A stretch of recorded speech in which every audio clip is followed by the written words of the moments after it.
Hotep family, you're tuning in to the pro-black perspective on KWAZ Radio. We're going to continue with episode 8 of 20 of this deep reading of the Wretched of the Earth. Make sure you check out the other programs on the KWAZ Radio network, including Harsh Reality Podcast, the Bitter Medicine Podcast, and of course, Revolutionary Matron. Revolutionary Matron, turns out, is reading David Walker's Appeals, and she's giving some really insightful commentary on that. So make sure you check out everything that you have available. Subscribe, like, share. It really means a lot to everybody. So without further ado, let's continue. We're starting from page 84 and we're ending on page 96 today. All right. So the solidarity grows much stronger during the second period when the enemy offensive is launched. Once the uprising has begun, the colonial forces regroup, reorganize, and adapt their fighting tactics to the type of insurrection. This offensive throws the euphoria and idyll of the first phase into question. The enemy launches an attack and concentrates large numbers of troops at precise locations. Local groups are swiftly overwhelmed, and all the more so because they first tend to tackle the fighting head-on. The optimism of the initial phase has made them intrepid, even rash. The group who was persuaded their own mountain peak was the nation refuses to pull back, and to beat a retreat is out of the question. Losses are considerable, and the survivors are racked by doubt. The local community endures the attack as a crucial test. It behaves literally as if the fate of the country were at stake in the very moment, in the very place, and at that very moment. Again, war is real. War is real. War is people losing their lives over something that they'll never experience. Okay? Remember, war does not determine who is right. War determines who is left. The objective of war is to eliminate and destroy those who will compete against you. Those in competition against you. That's what war is. All right? And then, of course, you say to yourself, well, what are they competing against? What is the objective I have at play? And that's for the warriors to decide. If you're not in the war, you don't really have a say. And if you do have a say, it's just because the people in the war wanted you to have a say. But let's keep continuing. But it soon becomes clear that this impetuous spontaneity, which is intent on rapidly settling its score with the colonial system, is destined to fail as a doctrine. A deeply pragmatic realism replaces yesterday's jubilation and the illusion of eternity. The lesson of hard facts and the bodies mowed down by machine guns results in a radical rethinking of events. The basic instinct of survival calls for a more flexible, more agile response. This adjustment in fighting technique was typical of the first months of the War of Liberation by the Angolan people. On March 15, 1961, we recall the Angolan peasants in groups of 2,000 or 3,000 attacked the Portuguese positions. Men, women, and children, armed and unarmed, courageously and enthusiastically hurled themselves en masse in wave after wave against the regions dominated by the colonists, the military, and the Portuguese flags. Villages and airports were surrounded and suffered numerous attacks, but thousands of Angolans were mowed down by colonialist machine gun fire. The leaders of the Angolan uprising soon realized that they would have to adopt different tactics if they really wanted to liberate this country. The Angolan leader, Roberto Halden, therefore, has recently reorganized the Angolan National Army using the model of other liberation wars and guerrilla warfare techniques. So again, if you come across a force, guerrilla warfare is basically this, right? Imagine two people want to fight, right? One person's way bigger than the other person. You don't fight the bigger person. You fight the bigger person head on, you lose. Okay? You fight the bigger person head on, you lose. But if you are sneaky, if you're a rogue in a sense, if you're you gun them down from the side, or you sneak in when they're sleeping, or you stab them in the back without them knowing, that's guerrilla warfare. Okay? That's guerrilla warfare and it's personal as a fighting position, but that's the methodology that can take down a bigger person. That's the methodology. There are people, in fact, I remember the story of cousins I had. They would, like cousins who were fighting. One was smaller than the other, right? One was my age, one was 4 years younger, right? The one that was 4 years younger swung a bat on the other one while they were sleeping. That's how you could win your conflict. You understand? It's not, if they go head on, the one who's my age would have won. Easy. All the time. They did. But you swing a bat on them while they're sleeping. You see, you gotta exploit vulnerabilities. That's what guerrilla warfare is about. So in guerrilla warfare, in fact, you no longer fight on the spot, but on the march. Every fighter carries the soil of the homeland to war between his bare toes. The National Liberation Army is not an army grappling with the enemy in a single decisive battle, but travels from village to village, retreating into the forest and jumping for joy when the cloud of dust raised by the enemy's troops is seen in the valley. The tribes begin to mobilize. The units move their positions, changing terrain. The people from the north march toward the west. Those on the plains struggle up to the mountains. No precise position is given preference. The enemy thinks he is in pursuit, but we always manage to come up behind him, attacking him at the very moment when he least expects it. Now it is we who are in pursuit. Despite all his technology and firepower, the enemy gives the impression he is floundering and losing ground. We never stop singing. And of course, some people will tell you, hey, technology's changed, maybe that's not going to be effective. And guess what? They probably said that then. They probably said, hey, technology changed and it's probably not going to be too effective. This is after World War II. 1961. Now, of course, you say, 60 years is a big difference. Yeah, it is. But this is why the moment to fight for liberation is today. It's not tomorrow, it's today. That's the moment. In the meantime, however, the leaders of the insurrection realize that their units need enlightening, instruction, and indoctrination. An army needs to be created, a central authority established. You see, again, remember this. A central authority needs to be established when you're doing an insurrection. And the idea that you don't need a central authority is one of the reasons why you never get anything done. A lot of people will tell you, Revolutionary Matron says, greetings fam, Melanie 100% says shalom. One of the things that, I kind of want to post this on this passage onto Twitter, just kind of a troll, no cap. But a reason why I would want to do that is because a lot of people say, hey, ain't nobody fought these white people like African Americans have. African Americans are the best at fighting white people. And it's like, but you don't understand that this here is spectacular.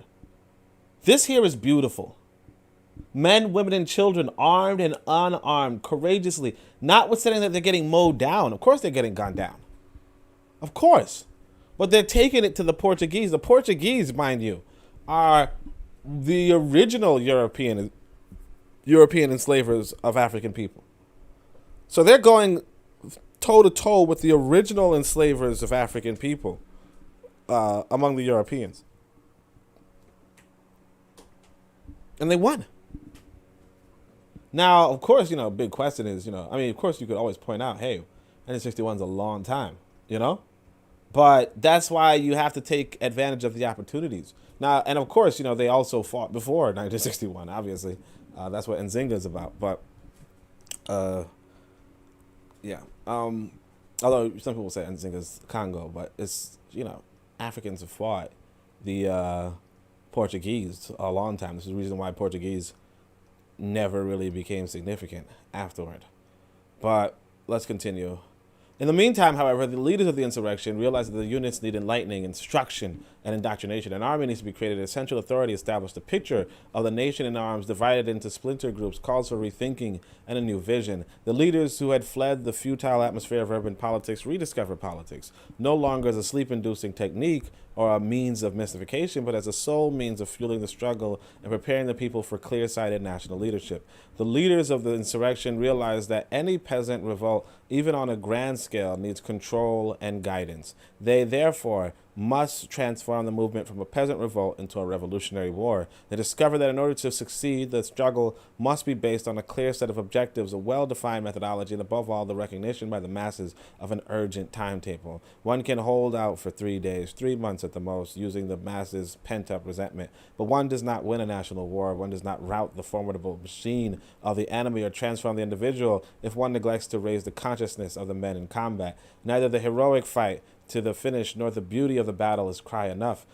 Understand that. This is interesting right here. This is actually pretty interesting. One can hold out for 3 days, 3 months at the most, using the masses' pent-up resentment, but one does not win a national war. one does not route the forward. Well, basically, he's saying this. Without consciousness, without raising the consciousness of men.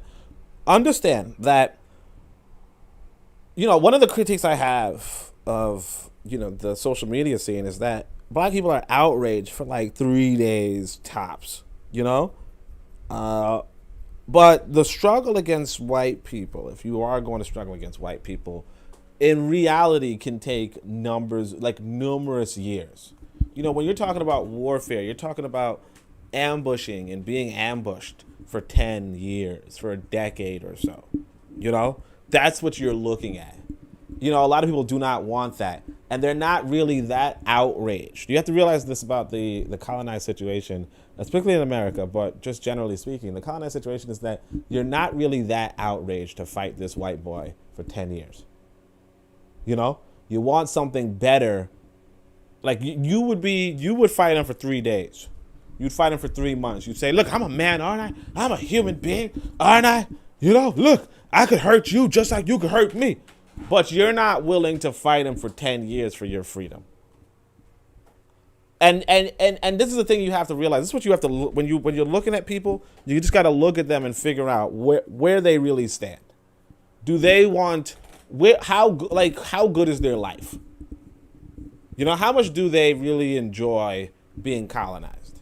Because a lot of people do enjoy being colonized. There's this video circulating of this gentleman, Cory Booker. He's this senator. He's one of the few black senators in America. And he's just like, yeah, we believe in this country, and we believe in this, we love this country, and we like apple pie, just stupid stuff, I mean, I know what he said exactly, but I don't want to say it because it's just that dumb. But the thing about that is that he wants to be colonized. He's okay with being colonized. And that's okay. That's okay. It just lets you know. But see, here's where you get silly. If you go to him and be like, hey, I'm just waiting for you to help, like you done effed up. You're done wasting your time. Because he's not going to engage in a decade-long war with America for black independence. That doesn't even make any damn sense. He doesn't want black independence. He doesn't. So the expansion of the Liberation War can anyway be relied on to deal a crucial blow to the leader's convictions. The enemy now modifies its tactics. To its brutal policy of repression, it adds a judicious and spectacular combination of détente, divisive maneuvers, and psychological warfare. Here and there, it successfully endeavors to revive tribal conflicts, using agent provocateurs engaged in what is known as counter-subversion. Colonialism uses two types of indigenous collaborators to achieve its ends. First of all, they are the usual suspects, chiefs, qaids, and witch doctors.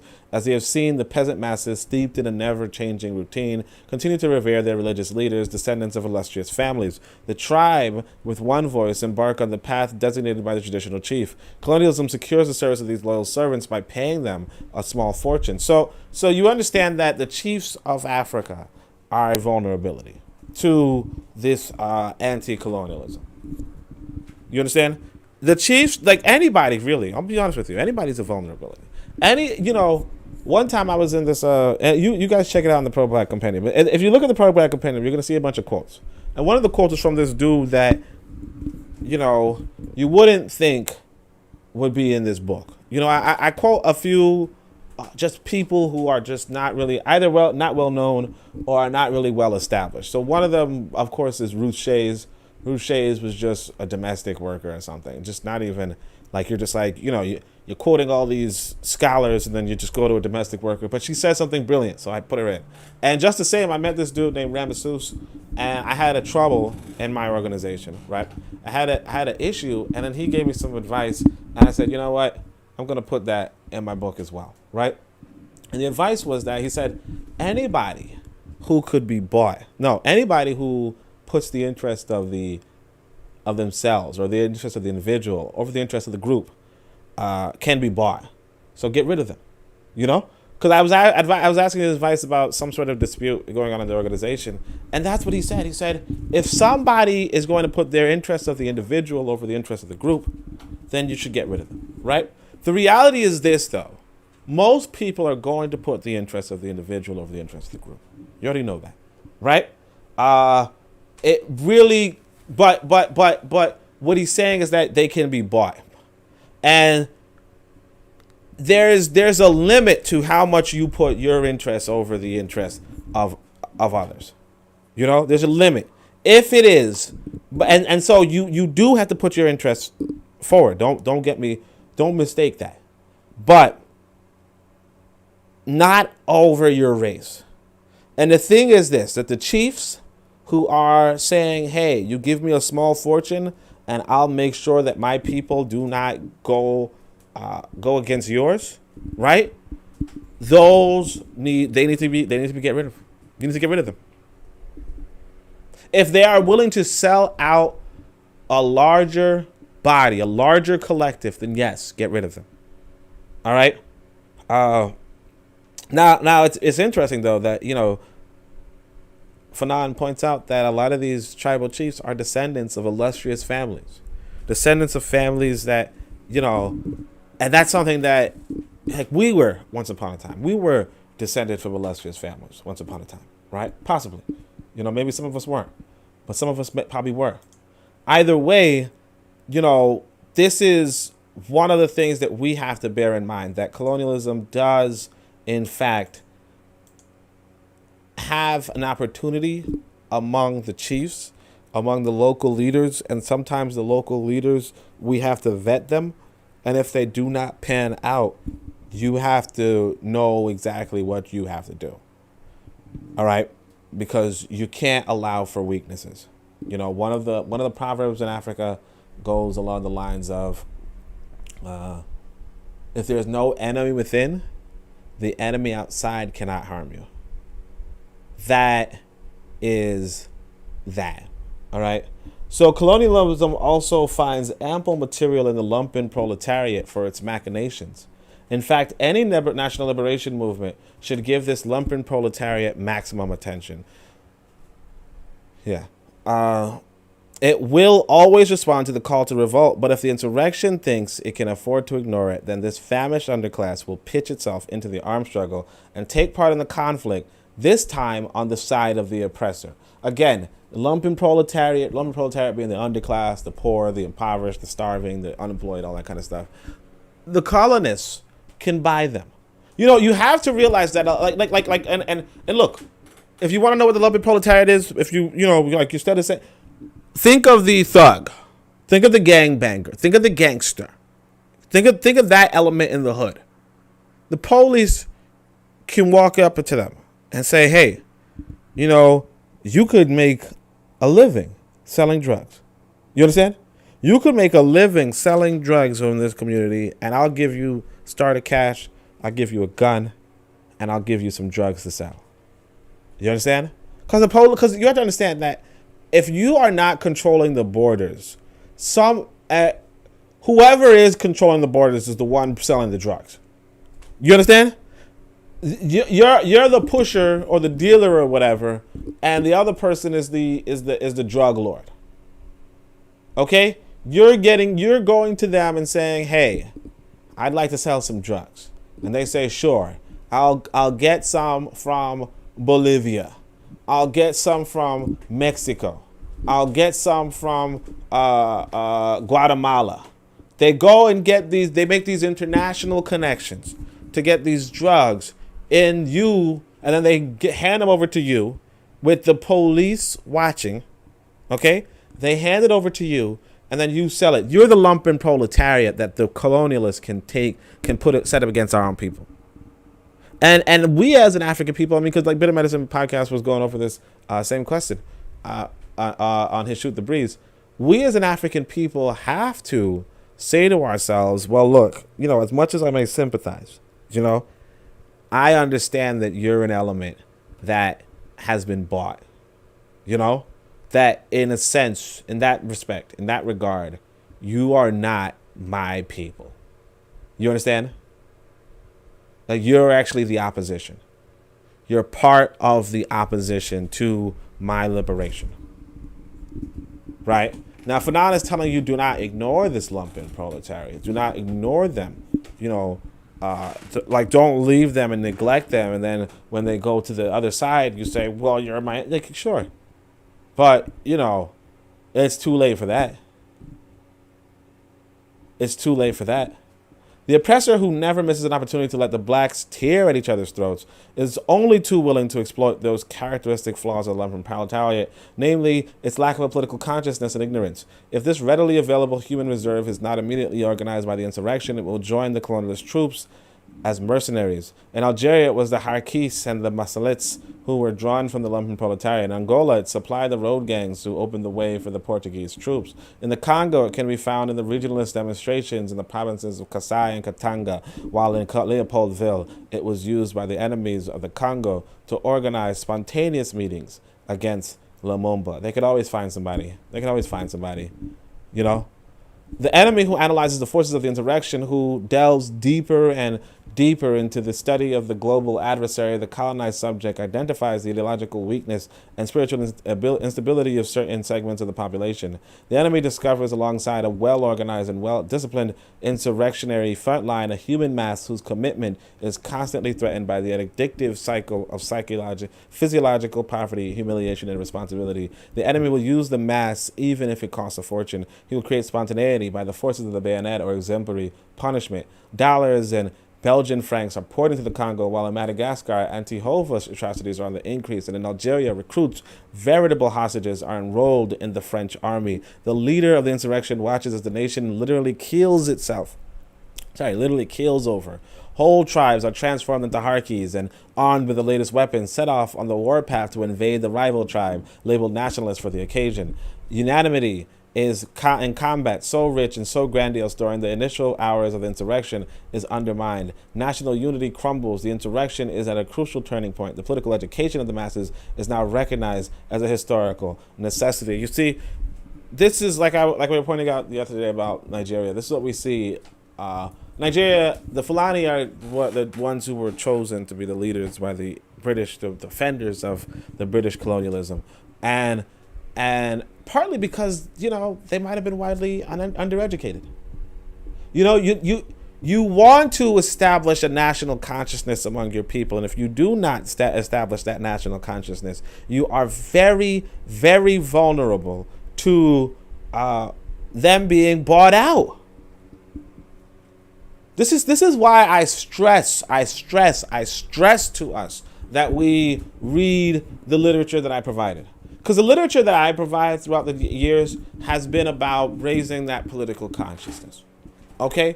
Raising that educational consciousness, raising that intelligence, so that we do not have what I call a Scotty, okay? So that we do not have what I call a Scotty, but instead we have what I call oncobia, okay? Oncobia is a word that Black conscious people have been using for years to describe the front line, the vanguard, the best among us, the courageous, the race first elements of us, right? And a Scotty are the traitors, are the people who sell out, the people who, and this is something that we constantly must battle with, and it's something that has this universal appeal because it's always the case.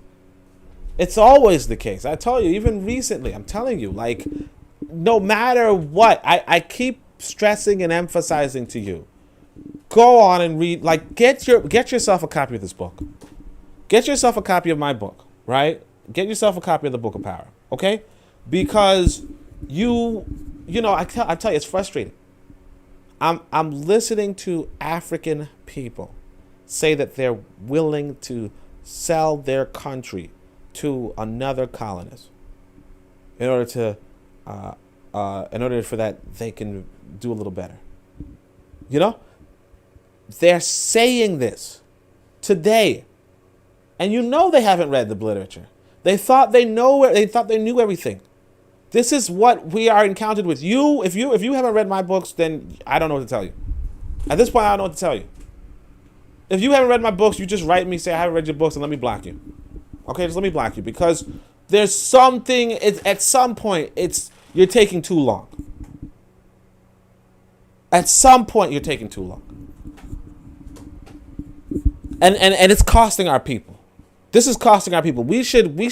I would expect, not expect, but if if it were something along the lines of 25% of black people read my book, we would be in a whole different world. A whole different world. But instead it's something like, you know what I mean? Come on. You get yourself the copy. But anyway, let's keep going. The spectacular voluntarism, which was to lead the colonized people in a single move to absolute sovereignty. The certainty one had that all the pieces of the nation could be gathered up in one fell swoop, and from the same shared perspective, and the strength grounded in this hope have proved in the light of the experience to be a great, very great weakness. As long as he imagined he could switch straight from colonized subject to sovereign citizen of an independent nation, as long as he believed in the mirage sustained by his unmediated physical strength, the colonized achieved no real progress along the road to knowledge. His consciousness remained rudimentary. We have seen that the colonized subject fervently engages in the struggle, especially if it is armed. The peasants were especially eager to join the rebellion because they had constantly clung to a virtually anti-colonial way of life. From time immemorial, the peasants had more or less safeguarded their subjectivity from colonial imposition thanks to stratagems and balancing acts worthy of a magician. They even managed to believe that colonialism was not really victorious. The pride of the peasant, his reluctance to go down into the towns and rub shoulders with the world built by the foreigners, and the way he constantly shrunk back every time an agent of the colonial regime approached, served as a permanent reminder that he was pitting his own dichotomy against that of the colonists. So one of the things that he's saying is that the tribe, the village, is the villager feels like they are the antithesis of the colony. You know, they're the antithesis. They are not. They feel like they've already resisted the colonization. You know, and it makes sense. You know, if you're like, hey, it's like you go to the Maroon Village. The Maroon Village, there's a town nearby. They might actually engage with the town, but they know that they're not townies. They know that they're not colonized per se. Their country is colonized. Their neighbors are colonized. They are not living in a colony. You know, they're living their life. I had a chance to watch this video of this. This is actually a white boy, but he's in an African country talking to hunter gatherers. You know, and they're going extinct. You know. I think they're down to like 1,500 people or something, but they, this particular people, and he has this opportunity to engage them, and he's talking to them, and he's just asking them questions, and they're living that life. They're living some life of, you know, just eat meat, you know, just eat meat, get some honey, you know, just hunt, whatever, right? Hunt, live, enjoy yourself, fight. Baboons or something, just random kind of life, and it's something. But then they talk about their neighbors. Their neighbors are the herdsmen, and they're like, ah, man, yeah, these people come around and they're trying to trade and stuff and blah blah blah blah. But that's what it is. Like, you know, if you're the hunter gatherer, you know that you're not the herdsman. You know, if you're the hunter gatherer, you know you're not the herdsman. If you're the herdsman, you know you're not the agriculturalist. If you're the agriculturalist, you know you're not the colonist. But see, you, us, the people here listening to me, for the most part, we're the colonized. And it behooves us to not want to change that sooner rather than later, right? Okay, so anti-racist racism and the determination to defend one's skin, which is characteristic of the colonized response to colonial oppression, clearly represents sufficient reasons to join the struggle.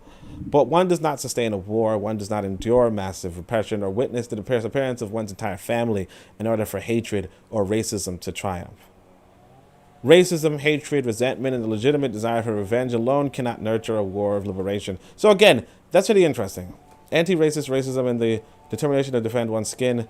He's like, the mentality that we usually have, which is, you know, anti-racism in a sense, or you know, revenge and whatever. He's saying that's not enough to nurture a war of liberation. Now, of course, you know, maybe he's going to address the Haiti question, because a lot of people will think about Haiti in that. But we'll see. But I think he's a legitimate point. You know, it's not enough. You know, and of course the cost. He says that the disappearance of one's entire family. It's not just the disappearance of one's family. The disappearance of you too. You know, a lot of people will not survive an out clash with people who can drop bombs from a sky in the blink of an eye. You know, if you look at those videos of these drones or these aircraft firing at people, you know, you could be driving on the road, you get spotted by a helicopter, and within 20 seconds, your vehicle has exploded. You know, with several bombs to make sure nothing where you were exists. It is that world, and it's legal. It's legal. Legitimate desire for revenge. All right. So the flashes of consciousness, which fling the body into a zone of turbulence, which plunge it into a virtually pathological dreamlike state, where the sight of the other induces vertigo, where my blood calls for the blood of the other, where my death through mere inertia calls for the death of the other. This passionate outburst in the opening phase disintegrates it if it is left to feed on itself. Of course, the countless abuses perpetrated by the colonialist forces reintroduce emotional factors into the struggle, give the militant further cause to hate and new reason to set off in search of a colonist to kill. But day by day, leaders will come to realize that hatred is not an agenda. It would be perverse to count on the enemy, who always manages to commit as many crimes as possible and can be relied upon to widen the rift, thus driving the population as a whole to revolt. Whatever the case, we have already indicated that the enemy endeavors to win over certain segments of the population, certain regions and chiefs. During the struggle, the colonists and the police force are instructed to modify their behavior and to become more human. They even go so far as to introduce the term sir or ma'am in their relations with the colonized. There is no end to the politeness and consideration. In fact, the colonized get the feeling that things are changing. And of course, this is something that, see, this is interesting. What he just read was essentially what just happened in 2020. You know, basically you had these little protests, and then all of a sudden people are more respected. You know, people are more respectable. People are more respected. You know, the police might still kill you, but they're going to call you sir and ma'am as they do it. This is something that this is something that, look, he's describing what he's seen in Africa. Okay? He's describing what he saw in North Africa, and it sounds like something that was written yesterday in North America. You understand? You just changed the word colonist. And he's talking about it because you have to understand that as long as you're in their system, they can put you on a freaking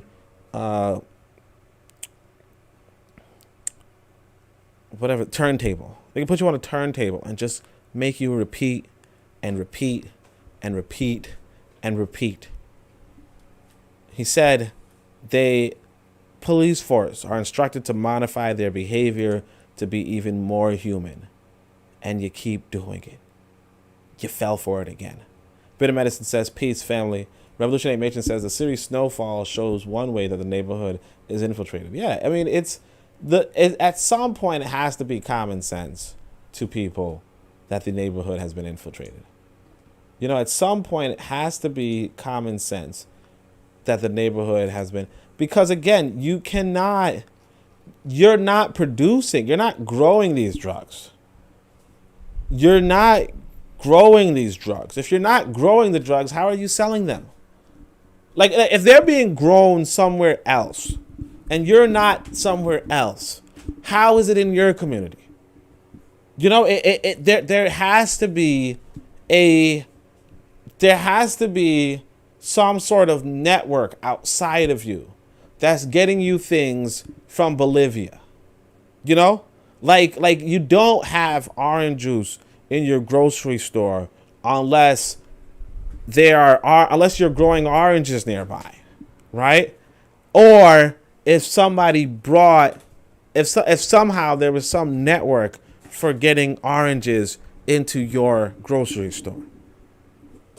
You get what I'm saying? You at some point it's common sense that if the drugs are coming from Bolivia or if the oranges are coming from Florida, somebody's traveling from Florida to wherever you are. Let's say you're in New York.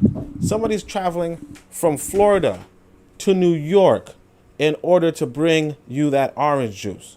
Okay? I see PC and Machiavelli making some noise, right? You guys miss me? Yo, I tell you and Shakari got that main character syndrome. All right, but anyway, y'all miss me yet? Anyway, but yeah, somebody has to be bringing that orange juice from Florida to New York. Just the same. If you're selling, if there's drugs being sold in New York, right? Somebody has to be bringing drugs from Bolivia, marijuana or cocaine or heroin from Bolivia, and bring them to New York. You can't sell them in New York unless somebody brought them in from Bolivia. And the people who are bringing things in internationally is not the people in that apartment complex. You understand? It's the people who are policing the apartment complex. And that's common sense. Because there's no way for you to be moving heroin, cocaine, marijuana all the way across countries, right? And somehow they end up in the hands of this individual with the instruction that this individual sells them. It just doesn't work that way. So at some point it has to be common sense that, yes, of course, the police are responsible. And for those of you who've seen The Spook Who Sat by the Door, they talk about that as well, right? But anyway, so the colonized who took up arms not only because they were dying of hunger and witnessing the disintegration of their society, but also because the colonists treated them like animals and considered them brutes, responds very favorably to such measures. And this is what it is. Again, like I said, you see this again. This is North Africa, 60 years ago, right? It's North Africa 60 years ago, but it sounds like North America 2 days ago. We're promised we won't be treated like animals anymore. You don't consider us brutes. You won't choke us in the streets. And we respond very favorably to such measures. These psychological devices diffuse their hatred. Experts in sociologists are a guiding force behind their colonialist maneuvers and conduct numerous studies on the subject of complexes, the complex of frustration, the complex of aggressiveness, and the complex of colonizability. I mean, again, there's an image that I want you guys to look up, and I think it's Malcolm X. Malcolm X is talking at it somewhere, and there's a placard that says, "Stop police brutality," or "Stop, like no more stop and frisk." This is Malcolm X in New York in the 60s talking about no more stop and frisk. And then, of course, if you guys remember 5 years ago or whatever, we were talking about no more stop and frisk. And if you guys remember, although it didn't happen yet, in 10, 20 years, we're going to be talking about no more stop and frisk. And we're going to celebrate how we got rid of stop and frisk 20 years from now. Again, I used to, since PC's here, I could say this, right? But I used to be a part of this organization, and the brother was like, every 30 years, in America, like there's another civil rights movement. He's like, it's like we're in a cycle for 30 years. Now, it might not exactly be 30 years, but it turns out if you look at you look at 1960, but then you look at 1930, and you look at, what I'm saying? Like you look at 1900s, you look at 18, I want to say 1860, but you look at 1830s, all the time in constant cyclical pattern. You have a different civil rights movement, a different civil rights act, and it's over the same thing because it just repeats and repeats and repeats and repeats. So what's the next one? Exactly. You see what I'm saying?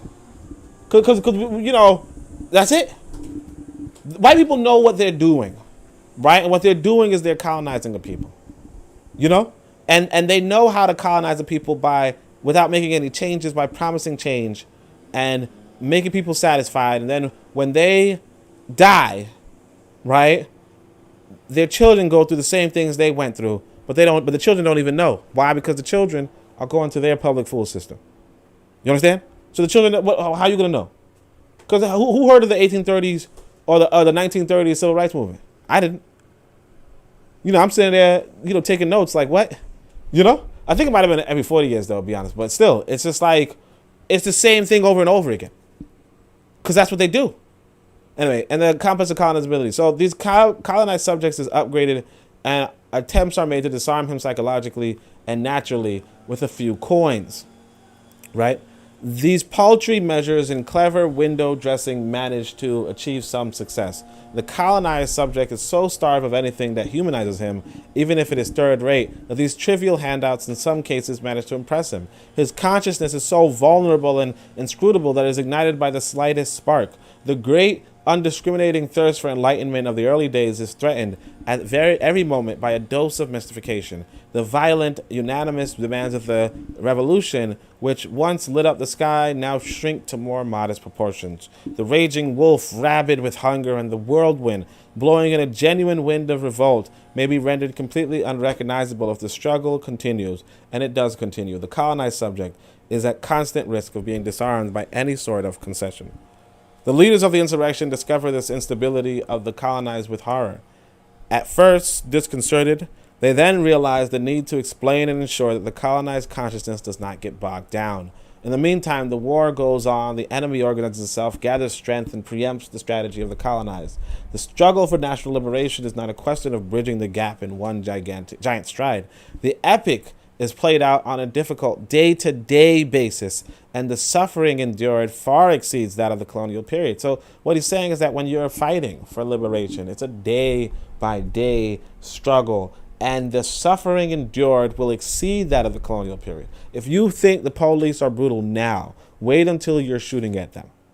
Okay? That's when they are going to show. They're going to show what humanity really is. You know, humans are a violent people. Humans are a callous, careless people. The things that we recognize as human characteristics are not really per se. What we realize as human characteristics are more so like how you treat your family, how you treat people you care about, how you keep your loved ones. Well, in a sense, if you really think about it, it seems like a lot of black people who do not want this war, in a sense, if you say, are people who want white people to treat them like family. Like, we're part of the human family, There's only one human race, What we want that. Or a lot of them want that, right? And that's a problem. I tell you, I was watching this video about the hunter-gatherers. The hunter-gatherers are talking about, just how they're like the hunter-gatherers, it's pretty interesting because they just eat meat. They just like eating meat. Because the white boy, he asked the question, it was probably lost in translation, but he goes, what's the meaning of life? And the dude's like, meat, honey, whatever, right? But, it probably was lost in translation. It probably understood the question to mean like, how do you, what are the means to life or something? What are the rewards of life or something like that? But it doesn't matter. The point is that the guy's like meat. He's like meat, right? Meat's so important. Meat's important. And you're watching this video because they're black people, so you're watching it, and they start describing what kind of meats they eat. They're like, we eat lion, we eat elephant, we eat this, we eat that, we eat baboon. I was like, what? Anyway, but we eat baboon, we eat this, that, so forth. There was a kid who was like, I eat a mouse, and the way how they describe how you would kill these animals, right, is pretty damn when he was talking about the mouse, he was like, I pick up a mouse and crush its head and then eat it, like just straight up. And you're just like, what? But in a sense, this is where we were, or this is just a normal life. This is actually being a normal human being. This is what human beings were like once upon a time. More so once upon a time. We were generally all kind of like, I'm going to hunt an animal and not really discriminate. I'm going to eat most things that I could see that I can kill. And if I'm going to kill something, I'm going to smash its head open. But the reason why I point this out is to say that that's how humans are. You see a baboon, because I was having this conversation, I got in trouble. I tell you guys, I recorded this podcast and I said that white people were descended from bestiality, so I got in trouble. That's going to be censored out. But, I was like, Neanderthal, bestiality is if you, if a human you know, it has intercourse with a non-human animal, and if Neanderthals are not humans, then it would be considered bestiality, obviously, right? But of course, you know, white people try to get around that and be like, oh no, Neanderthals are a different type of human. Anyway, but they're not. But anyway, but the point is that, so I got a little trouble. But the point being that, you know, at the time, you know, I was like, you know, a Neanderthal probably around the equivalent of, like, the thing I would compare is like if you were to if you would have intercourse with a monkey, you would be like, yeah, that's purely bestiality, right? And so I was like, Neanderthals kind of on the same page. Why do I bring this up? Because I'm saying that these chimpanzees are like minding their business. They're minding their business. Yes, why are you bringing this up? Yeah, right. They're minding their business, and then these humans come along, and they're like throwing rocks at the chimpanzees while they're sleeping or whatever, and then they are shooting them and then when they fall, they let the dogs maul them. Why? What I'm telling you is that dog can maul a chimpanzee. It must have been a baby chimpanzee. No, a felled chimpanzee, a chimpanzee who fall, like anything could maul. Oh, like it's injured. Yeah, Okay. yeah, like if it falls from a tree on and it hits its head, then yeah, you can kill it while it's lays down, right? Like you can kill like just able by saying, Nah, you know how can't. strong a chimpanzee is? Dogs can't climb trees, dude. So Okay. what do you say? I'm just asking. That's all. Clarification. Yo, dogs can kill like you said, dogs can kill chimpanzees. We in trouble. You know what I'm saying? They everywhere. Like what? You mean you can kill that super strong animal? Okay. But yeah. No. I think they're baboons though. My bad. But either way, the point is that that's how humans treat things that are not what they like in their group. You understand? If they want to kill something, they will find a way to kill it, and then be brutalized. Most animals, most any living thing will prioritize their own species anyway. So. Exactly, and so you know, so what Fanon is talking about, and he says that the colonial period is not going to, like, the violence in the colonial period is going to pale in comparison to the violence of the decolonial period, right? He's not joking. Because when white people are at the moment, yes, they're brutalizing you. Yes, they're hurting you on a regular basis. But, you know, they're not actively trying to slaughter you off. You understand? When they do, when you're at war with them, they are. And they are very good at it. And they'll try to get away with it. You know, and like the person that Dessalines was fighting in Haiti, can't remember his last name. I think it was like de Klerk or something. But he was of the mindset to attack and to kill every Haitian over 8 years old. Kill every black African on Haiti who's over 8 years old. And that was his plan. And then they would just bring in a new batch of Africans from the continent. If Dessalines had not won that war, he would have killed every African person over the age of 8. You know? So slavery was bad, yes. Slavery in Haiti was terrible. But you understand, they at least wanted you alive in a sense. But they were very capable of doing otherwise. Very capable. And this is something that we have to understand. And this is why, I'll be honest with you, a lot of people do not want to fight Wazungu. You know, and they rather just be exploited for the rest of their lives. But, you know, they figure there'll be a long life or a longer life than if they fight this person. But of course, like I said, you know, if we love ourselves and we realize we're human beings, we can all make it. We can all what? I said, if we love ourselves and we realize we're human beings, we can all make it and we'll be fine. Because we have to live in harmony as human beings with their problem.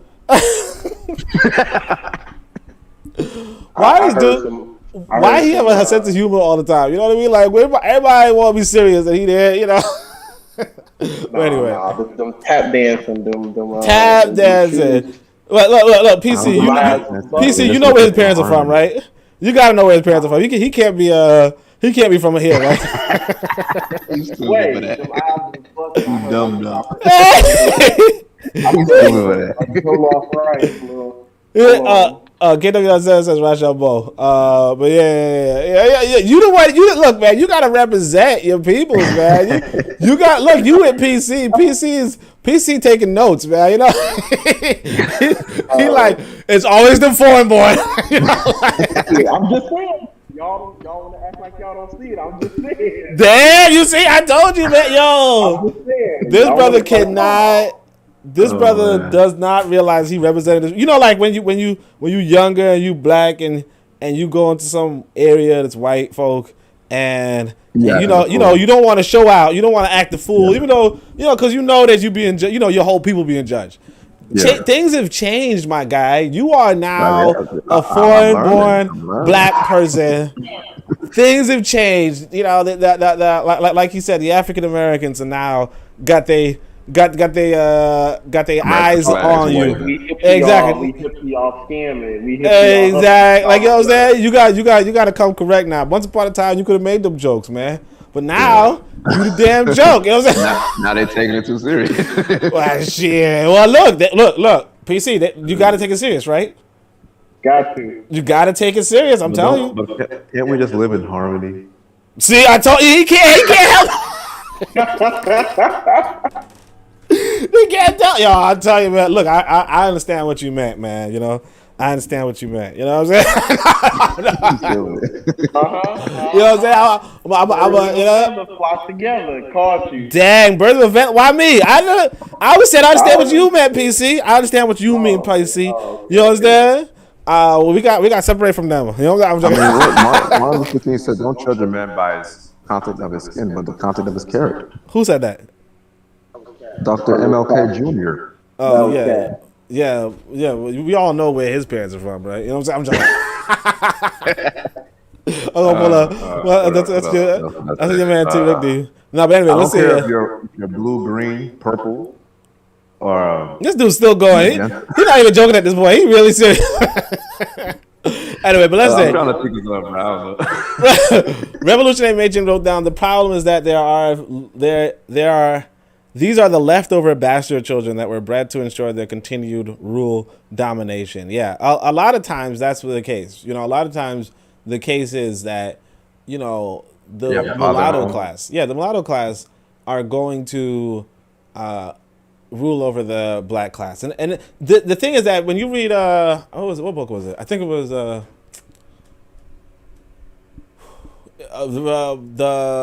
Black Jacobins. With the mulattoes attack. Yeah, Black Jacobins, they talk about the reason why, because after Haiti gets its independence, the colonialists, the colonizers of South America and Latin America gave the Latinos that much more power. You know? Because Like even like Argentina, like you see most of their classes even like lighter or white now. Because of all that. Yeah, they gave these people more. Brazil, see, they're all over the place. More power because they don't want black people to have power. You understand? And the next best thing is to have the mixed, the mulattoes, the near white, the off white. That's the next best thing. You know? Class, I guess more of a caste system in a way, sort of system. Yeah, because white people, because essentially, if you have a people, because one of the things that you want, let's say you colonize an area, right? One of the things you want in this decolonization is for your economic relationships to still be intact.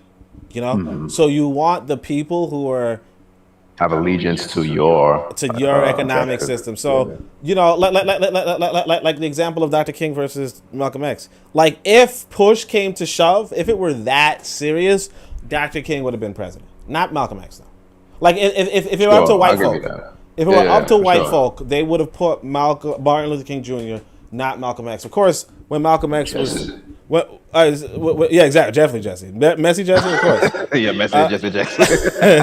But like Dr. King toward the end, he's all, no, we gotta boycott Wonder Bread. We gotta do, like he wasn't even about the economic system at that point, and they were like, yeah, okay. You know, some people think that he was killed shortly after that. I wouldn't go as far as to say that was the reason, but Well, I remember he was talking about integrating my people into a burning house and start talking about more of the yeah, economics and poor when and- they realized that he didn't understand the script, you know, like he was becoming a threat as well.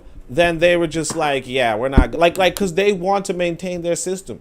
And if you remember what's that book, that black something in the Black Messiah, Fred Hampton and the Black Messiah, or something like that, or no, Black Judas.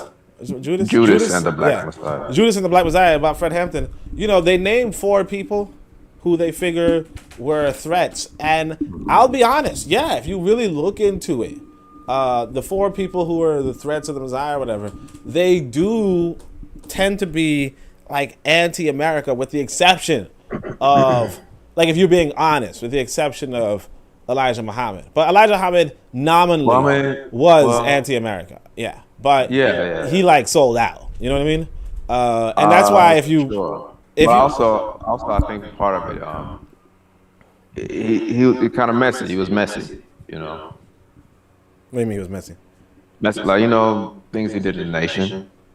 Oh yeah. But I'm saying, like, he sold out though. Like that was one of the feuds between him and Malcolm, was that he was like, he sold out. You know? Yeah, because Malcolm was in full allegiance. Yeah, Malcolm to the was objectives and Malcolm was principles, honest. And they found out when dude that he was looked like basically his father, and so to speak, wasn't even following what he was doing. Then disintegrated from there. The relationship. Malcolm was a good, honest man. He was definitely tricked. He was genuine. I'll give you that. He was very sincere and genuine. Yeah, very sincere. I tell you, they got this this undercover recording of him, you know, and they were trying to get him to sell out, and he was like, nah. Yeah, and they could never find anything on him. Like, if the FBI can't find nothing on you, there's nothing on you, bro. Relax. Yeah, exactly, right? The one people looking. You know what I'm saying? Like, yeah, he was good people. All right, so let's see. Better Medicine says, LOL. Revolutionary Major says, many colonized people are hoping to become a part of the powerful. That's the truth. I told you guys, look at Cory Booker. This guy is just like it was kind of sad. He's a suspect.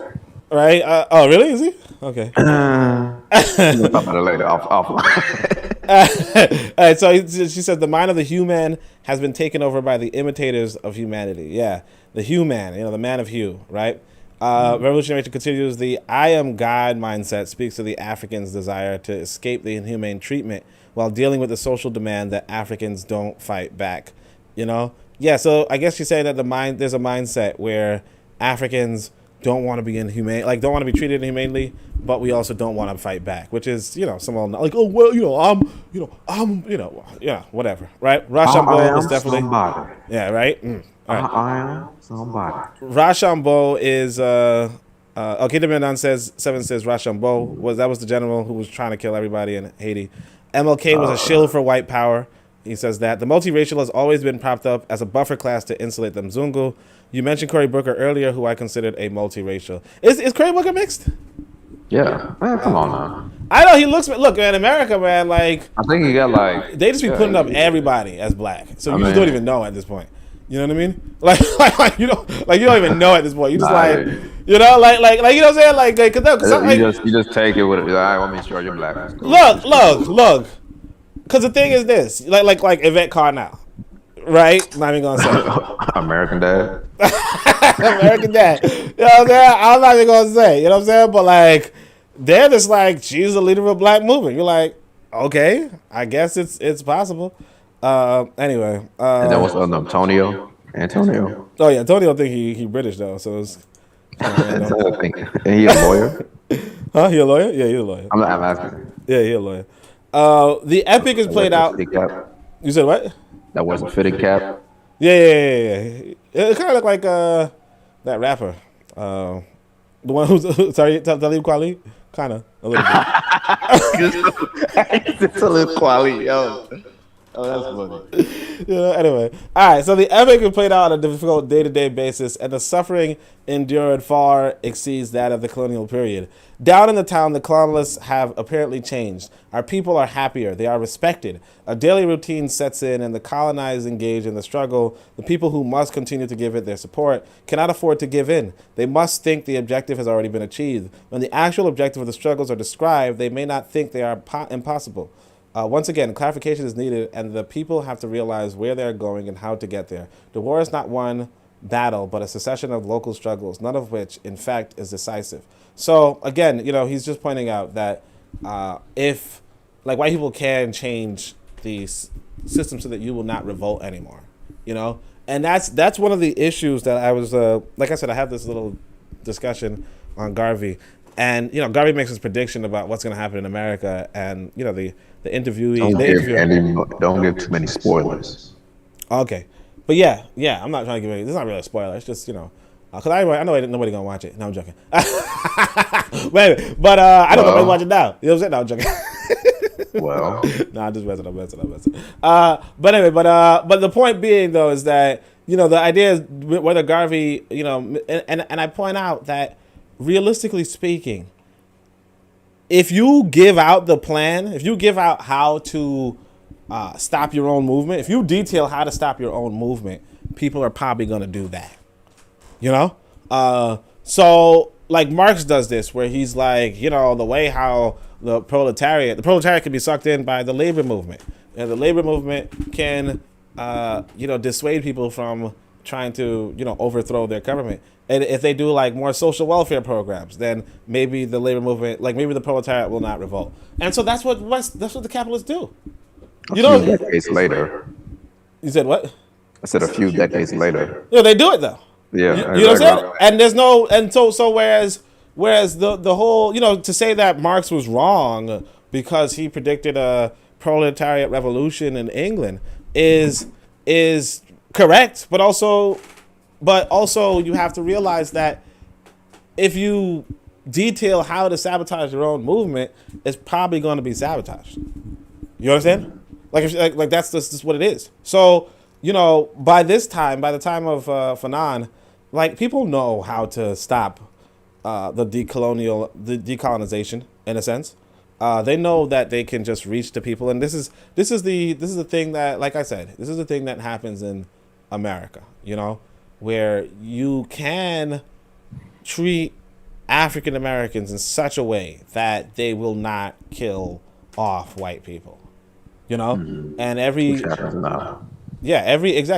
white person around the world is wondering, how do you get that to happen? Because if you're colonizing a people, you figure eventually you figure they want to kill you. You know what I mean? But it's whatever. So anyway, there is therefore a need to save one's strength and not waste it by throwing everything into the balance. The reserves of colonialism. Oh wait, my bad. You guys didn't even say nothing about me not sharing the screen. I'm just listening. Yeah, I know, but still, I mean, let's see something. Cory Booker is multiracial. Is multi-generational, multiracial rule. Yeah, so like he says a multi-generational, multiracial rule. So it's kind of like a male. So it's kind of like both his parents were mixed, maybe, or one of his parents white. That's the question. I don't know. Because usually I would say like a mixed person is somebody who has a white parent, or non-black parent. But then, but like here's the thing with quote unquote African people is that if both of your parents are mixed, right? Then people. But the thing is that people consider the mixed parent, black, and then if both of the parents are mixed, then they also consider that child black. So it's just really complicated, Now, really, there's no set standard except here it's a one drop rule. Exactly. So like Obama's black, like different cats, like colored and etc. Exactly. So like in South Africa, Obama's white. No, sorry. Obama still. Kenya. In Kenya, he's white, right?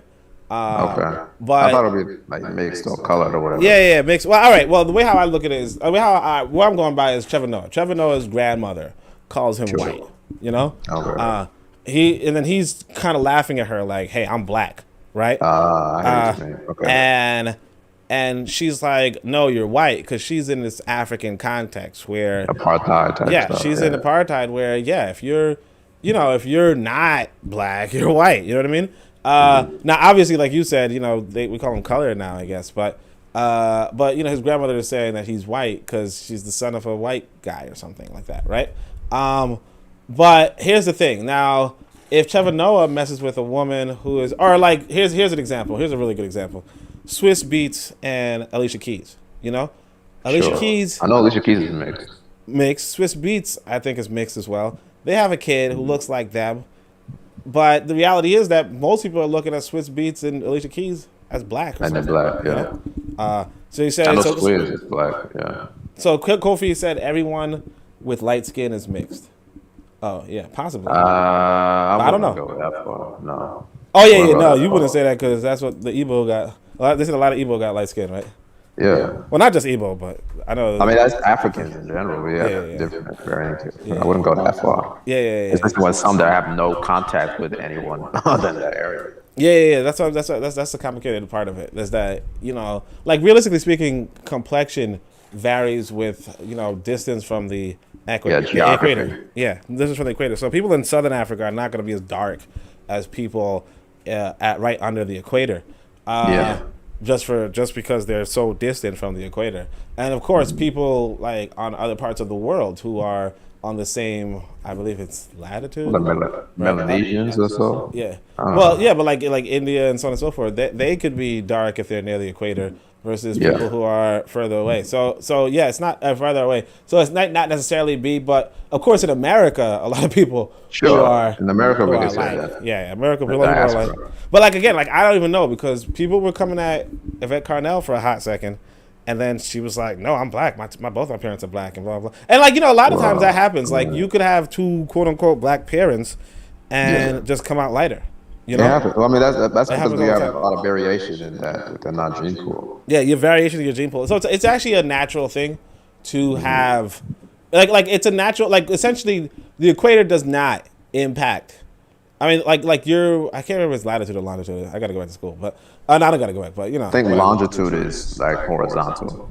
Horizontal? Okay, yeah, horizontal. So. Okay, yeah. Right? You forgot too? Damn, man. Okay, I thought you. Welcome to photographic memory. Welcome to photographic memory. You should know that one. But anyway, well, that's why I said because my teacher said longitude, latitude, so that's how we used to. Longitude, and latitude. I don't know, something like that. I can't remember. It's either one. All right, yeah, but the point being though is that this actually does not impact your complexion, like on a genetic scale, a genetic level. What happens is that people are. So it's right, latitude, latitude. So that's horizontal, and then longitude is just. Wait, somebody said something? Nah, I moved it. I just remembered because latitude. So it's latitude. Yeah. So latitude. Oh, Vancouver is in. But yeah. So the reason why I'm saying is that essentially people are born with this kind of mutation, but this mutation is more prolific or it's better depending on what let's say latitude you're in. You know, so when you say mutation, what are you talking about in particular? I mean, like essentially, here's what it is. Once upon a time, African people all looked the same, right? Sure. Or once upon a time, everything looked the same in a sense, you know, like we're all just bacteria, I guess, whatever, right? But I mean, we're going that far. That's you know what I'm saying? Okay. But like the point is that eventually, there's a mutation, like throughout the reproduction, whatever. There's a reproductive mutation, alteration, depending on the word choice. Exactly, and that eventually makes a new, like something like just a new individual. Now, if that individual propagates more so, or favorably, to their environment, exactly. If they propagate favorably in that environment, then later on, you know, within 1,000 years or so, or over a course of many years, you will say, "Oh, those are the people of that, environment." But the reality is that it didn't matter. Like you could still have that variation, or you could still have that mutation in a different environment. Right, it just won't succeed as well as the mutation that's already there. So what that means is that even if you had like basically light skin or lighter skin would appear occasionally or you know all over the place, all over the world, but it just wouldn't necessarily flourish the same as if like it wouldn't necessarily flourish depending upon the latitude in question. Sure, you know that's true. So for instance. You like for instance you could have like there's actually a people in Europe I guess who have, it's surprising, but they like there's just like a family I guess or a group of people who have like kinkier hair than most white people, You know, Maybe but that's more. But go ahead. you said what? You said what? I said it could be the Moors, but go ahead. I hear you. Nah, it was just like the thing is just like a random mutation. Like there's some people, real talk. You look at the mutations. There are like some people who just have like hair all over their bodies, like werewolves. Like it's weird. Werewolf. Yeah, no, they know what they look like. You know what I'm saying? but like you know, the mutation evolution thing is very complicated. But the main point is that but I know, guess part of it is also the newness compared to other organisms and species on Earth. Like humans are newer than other ones, so we still have to get the kinks. I hate to say kinks, but like different. The variation is greater in this population than like you see like ants are all the same for the most part. That makes sense. The answer? No, well, that's the thing though. It's like I remember when I was taking biology in university or whatever. If you have 1,000 flies, right? Or like not 1,000, maybe more than 1,000, but you have 1,000 flies. One of them might actually have a damn arm. I know. I'm saying like one of them, but like I'm talking in humans, the variation is high. The concentration of their variations, like in one area, you can have so many variations within that group in phenotype, whether it's skin color, nose size, lip size, etc. Oh yeah. Whereas in other species of organisms, because they've been longer in their generation times, they can different mutations and alterations within their genetic code can be killed off essentially. So they tend to be more homogeneous versus us. We're very heterogeneous in our variations. Does that make sense? No, it don't make sense. But if you say my so, bad. I feel like I'm in class. My bad. You said what? Anyway, I feel like I'm back on campus again. But go ahead. Let's talk. Wait, you in campus? They let you talk? I'm sorry? They let you talk in campus? I mean, we got to in grad classes. You know, a lot of discussions. And Okay. stuff. No, well, the reason why I said is because every life form has the same genetic timescale. You know what I mean? Like we all have the same genetic origin. You get what I'm saying? Sure. Yeah. So like I'm as evolved as a dog. You know what I mean? Like we're just a series of. Like we literally. I'm talking about population. I'm speaking more population genetics, not necessarily like individual, one-to-one. What are you saying? We have a huge population? Is that what you're saying? I'm saying because of how new our species is compared to other, like reptiles, like crocodiles, right? Crocodiles, they're pretty strict in how the genetic code is. I think what you're saying is this. I think and different morphisms within our genetic code. Yeah, I think what you're saying is that we might have more chromosomes or more chromosomal differences, which is a possibility in some respects, you know. But the mutations are yeah, exactly. That's what I'm saying. It's not necessarily. So the mutations are what we would call like there's a rate of mutation, and they're on a chromosomal level, and they might have various phenotypical expressions.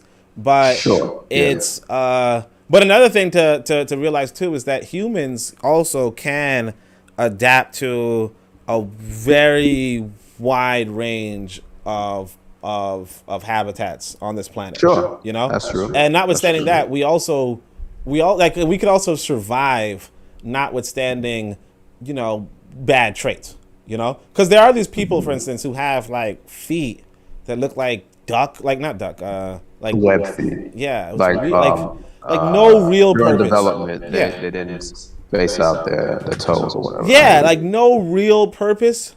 It's not really a natural advantage. It really would die off normally, but because we're humans, we could survive with web feet. That doesn't stop you from reproducing. I mean, no, I hear you, but I'm talking about the prevalence of those. Like we tend to have more of those different mutations, alterations within our species than other ones because of the. Well, yeah, like I said, because you could survive notwithstanding the fact that you have webbed feet. If you're a crocodile who like if you're a human who can't swim, right? You're not going. You could survive pretty well. If you're a crocodile who can't swim, you're gonna die. You know what I mean? So like yeah. Well, the thing is that we developed, you know, technology to aid in our survival to the point where even the people who would normally die off because of, you know, for heterogeneity, heterogeneous, whatever, they survive, you know? And I think that's what it is. It's the fact that humans have developed a system where, like, because even think about right, like you know, you talk about certain people. Certain people have a large incidence of, you know, mental illness or something. Or you genetic know? disorders. Yeah, Yeah, sure. genetic disorders, you know, but you know, you just predisposed, take care rather. of the kid. You take care of the child. You know what I mean? Like Sure. normally, like if you are a I mean, now we can do that though. With, you know, exactly, but a advances. crocodile can't. You know what I'm saying? Sure. A crocodile can't. A chimpanzee can't. You know, a child that a child among with a mental disorder among the chimpanzee, it could just be abandoned. You know, but I can't hear whoever's talking. What'd you say? Supposed to do in humans as well. You're doing wrong if you sitting up there trying to take care of a retarded kid. Okay. All right. I'm gonna mute myself. You know, Y'all subscribe to taking care of retarded kids? Come on, bro. Y'all I didn't say anything. But what I'm saying is that what I'm saying is that yeah, that's part of the reason why you could have more genetic diversity among humans, because even when genetic anomalies come about that may be unfavorable, humans will like take care of it, notwithstanding. You know. Yeah, So, y'all on nut ish. I see it. Since I've been gone, y'all on that nut talk. What is he talking about? What do you mean nut? What's a nut talk? Bro, please read. Okay, just read. Nut stuff, bro. What are you talking about? All right. Anyway, so what's going on? So y'all both go. I don't know what's going on. All right. Anyway, so there's therefore a need to save one's strength and not waste it by throwing everything into the balance. The reserves of colonialism are far richer and more substantial than those of the colonized. And the war goes on. The enemy digs in. The great showdown is not for today or for tomorrow. In fact, it began the very first day and will not end with the demise of the enemy, but quite simply when the latter has come to realize for a number of reasons that it is in his interest to terminate the struggle and acknowledge the sovereignty of the colonized people. The objectives of the struggle must not remain loosely defined as they were in the early days. If we are not careful, there is the constant risk that the people will ask why continue the war every time the enemy makes the slightest concession. We have become so used to occupiers' contempt and his determination to maintain his stranglehold, whatever the cost, that any semblance of generosity or any sign of goodwill is greeted with surprise and jubilation. So, of course, what he's saying here is that, you know, when you start fighting, this white boy is going to give up concessions. He's going to, and it's going to discourage people.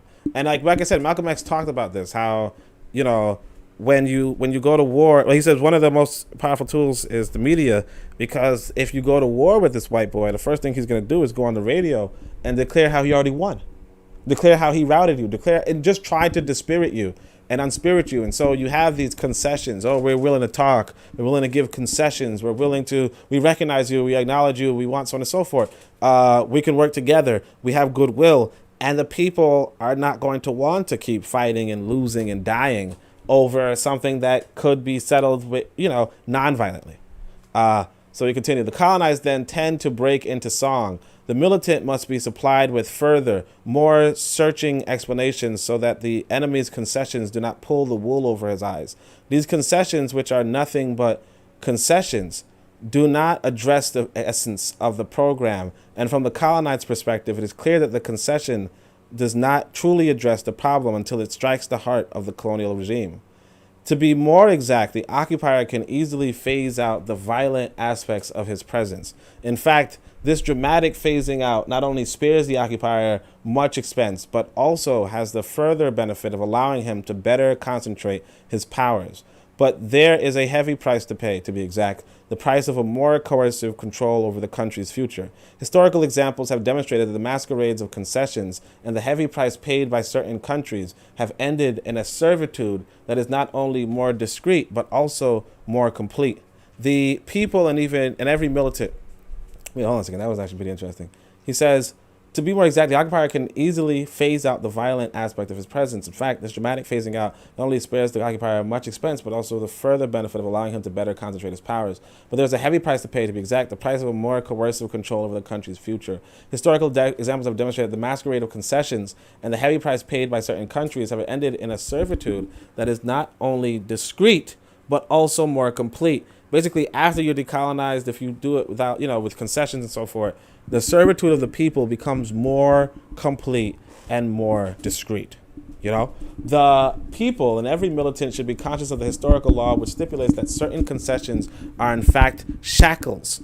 If there is no attempt at clarifying this, it is surprising how easy it is for the leaders of certain political parties to engage in nameless compromise with the former colonizer. The colonized must be made to see that colonialism never gives away anything for nothing. Whatever gains the colonized make through armed or political struggle, they are not the result of the colonizer's goodwill or goodness of heart, but to the fact that he can no longer postpone such concessions. Moreover, the colonized subject must be aware that it is not colonialism which makes the concessions, but him.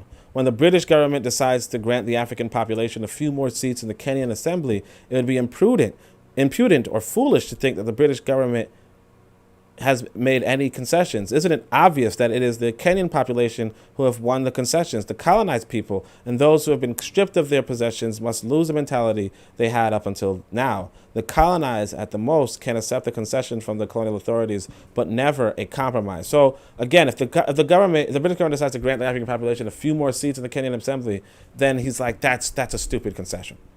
You know, and that's what it is. It's like if, you know, like I said, I was watching this episode of you know, I'll tell you guys, the Star Trek, right?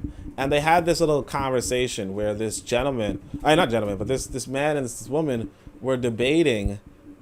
Essentially, they kicked out the family. They kicked out certain people, and now they wanted them back. And when the person was being appealed to come back, the lady said, "Oh, we'll give you land," and so on and so forth. And the guy says, "Oh, we want autonomy," and then she's outraged, and she says, "Whoa, you want autonomy on a land on our planet?" Sure. You know, like she's wooed to be said. She's outraged, but then, you know, the mediator is like, come on, you know, he should get some autonomy, right? You asked for autonomy. And she's like, okay, sure. And later on, there's another scene where he says, and we want 3 seats on the ruling council. And she goes, 3 seats on the ruling council? Like, what? And he's like, that's where the power is. It's in the ruling council, right? But the thing is this, that's what's going on. And that's what Fanon is talking about. And this is, you know, the context I was going to present this video, because I actually made a recording when I said, now let me stop. But the context here that I was going to share this video was that African people, like, we're not even looking to be a part of the ruling council in a lot of places. You understand? There's a ruling council, there's a ruling interest, ruling party, ruling whatever in America, in Africa, in Asia, in wherever, and because of that, right? But notwithstanding that, we're not even looking for that. We're looking for land. We're looking for a little bit of autonomy inside of that land, but we're not looking to be a part of the ruling class, you know? And so when the British make a concession and say, okay, we'll give you some more seats on the assembly, when you know damn well the assembly ain't really where the power is, you done effed up. You understand? And it's the same. It's like, oh, you know, we give you a senator, right? And it's Cory Booker. You understand? You done effed up. We'll give you the presidency, but it's Obama. You understand? You know, it's MLK. It's not Malcolm X. You know? Because we're not going to give you any real representation in the ruling circle. So even inside of this show, you know, the lady's outraged. 3 seats on the ruling council? Now, I don't know how many seats are on the ruling council. But it's kind of like think about the UN. We'll give you a seat at the UN. You won't be a part of the Security Council, though. You understand? The Security Council can veto anything. The Security Council can veto anything. One veto and everything, don't matter how much of the world agrees on something. Yeah, that's what the Security Council can do. About NATO? Yeah, no, about the UN. UN, my apologies. Yeah. UN. Wow, that's interesting. Yeah, the 5 countries. You see what the AU has done bringing Israel into it. Oh yeah, the observer. Yeah. But the thing is that the UN, like, yeah, you know, you have 5 seats on the UN that are permanent members of the Security Council. I think it's the U.S. The U.S., the U.K., France, Russia, and China, right? Yeah. So and they have like more say, so more power in like overpowering someone else's, you know. Yeah. So if other countries, at one point there was like the UN wanted to sanction Israel or something, right? And it was you was like, nah, we not doing that. Yeah, it was 100 like 150 nations were like, And yeah, the let's like, sanction them. My 2 votes over here. And the My 1 U.S. vote. and Israel Trump said everything. no, and it was a no. Yeah. It was a no. That's it. Now It's this, already biased in itself, but I guess part of it is economics, power already, because they implemented the UN. Being honest. and the thing is this: that no African nation is in the permanent. So there's 15 rotating. There's 10 rotating seats. The whole continent is not a part of it. Basically. Yeah, there's 10 rotating seats. So you could eventually, your country could sometimes be a part of it, but they're rotating. The permanent are UK, US, France, China, and Russia, and that's it. You don't if you're not a part of that circle, right? Then like you being a member of it just does it's nothing for you, and that's what it is. So like he was saying with his concession, yeah, we'll give you a seat in the assembly. We'll give you a seat in the UN. We'll give you a seat, like in the back. Exactly. A seat. A seat in the back. Like I said, like the observer status. But it is what it is. Let's keep going. All this. You said what? So you can be in the corner over there. Yeah, you can be in the corner. Oh yeah, somebody was doing some comments. So light skin and Igbo are mixed. Oh, he says. So Kofi said light skin and Igbo are mixed. What do you think about that? Cap. Next question. I don't know. All right. Revolutionary Matrix says albinism is a real genetic disorder, so that's one thing. Exactly. KW-7. We got some. Where you at, Revolutionary Matrix? Come in the chat. All right. KW-7 says if you go to Azania and the natives consider you colored on site, then you are not black. If you go to South Africa and the natives think you are colored, yeah. Cause there was actually a video from some quote unquote African Americans. Are there some outside that are light skin? Yeah. They're also light skinned. But I mean, again, I don't even know if they're color or not, to be honest. Because like one time I was like, this is popular woman called like Black Culture on Twitter. She's really cool, right? Her name is Black Culture. Exactly. Her name is Black Culture. She's really cool. She must have made a Twitter when Twitter first opened up. Yeah, but or like Black Culture HM or something like that. I don't know. But the thing is that she it turned out she was mixed. No idea.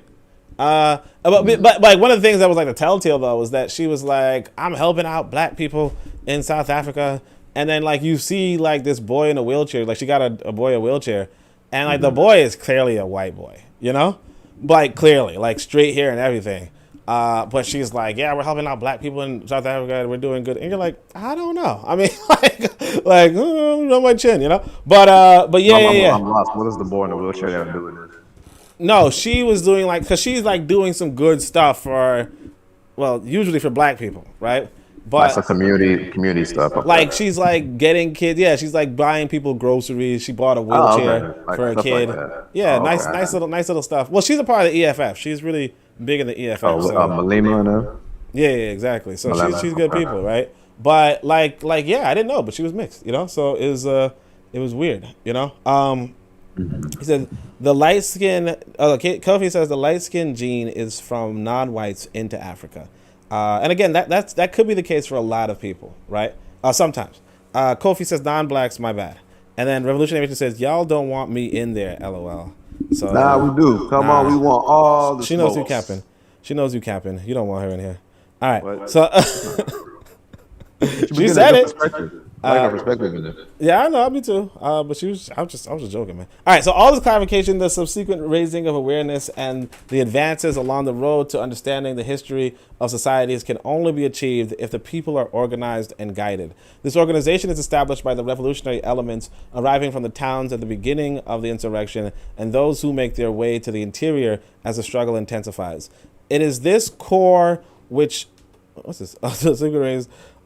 it is this core which constitutes the embryonic political body of the insurrection. As for the peasants, they improve their knowledge through practical experience and prove apt to lead the people's struggle. A wave of awareness and mutual enrichment flows between a nation on a war footing and its leader. Traditional institutions are reinforced, expanded, and sometimes literally transformed. The tribunal for local conflicts, the Gemmas, and the village assemblies are transformed into revolutionary tribunals and political military committees. In every combat unit in every village, legions of political commissioners are at work enlightening the people on issues which have become stumbling blocks of incomprehension.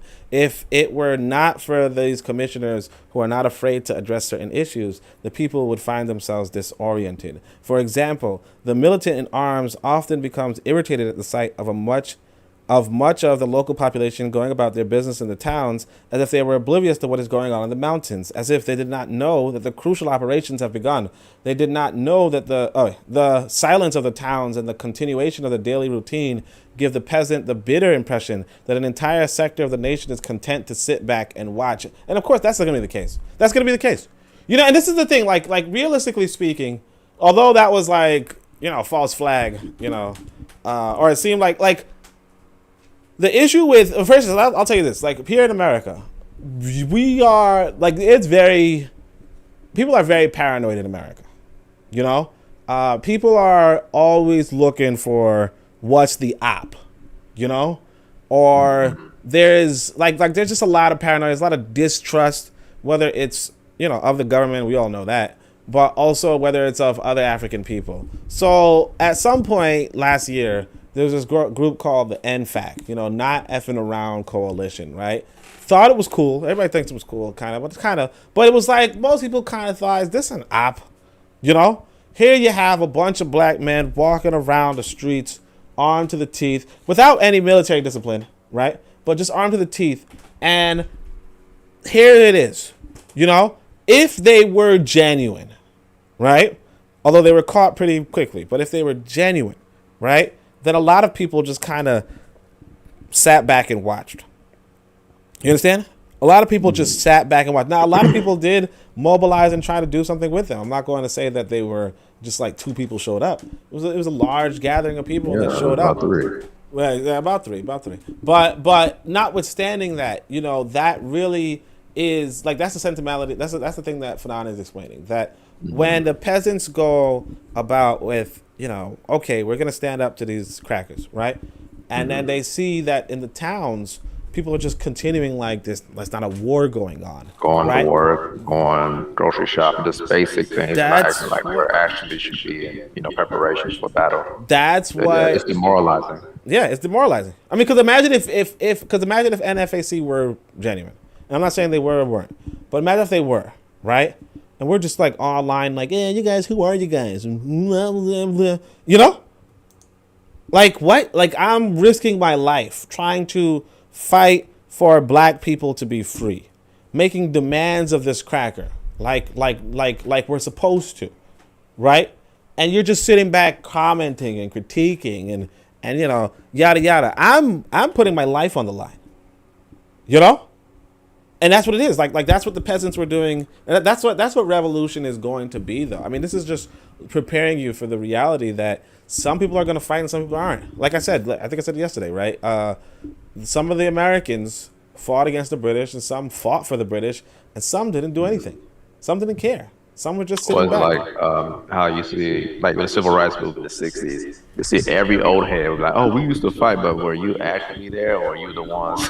Yeah, man. And then after they won, oh yeah, we fought for you. Yeah, you weren't there. Yeah, you weren't there. You know damn well. Because it's and the thing is that it was in the 60s, so you would know damn well if your family was involved. You know what I mean? You would know damn well if your family, because that's they want to take a claim for it. Yeah, that, because that's what I'm saying. Some people be lineage matters. It's we know damn well what your lineage. Y'all wasn't doing shit. You weren't personally doing shit. I mean, for instance, there's a sister, not sister, but whatever, sure, sister on Twitter named Bernice King. You know damn well that she got a lineage in the civil rights movement because her dad was Dr. King. You king.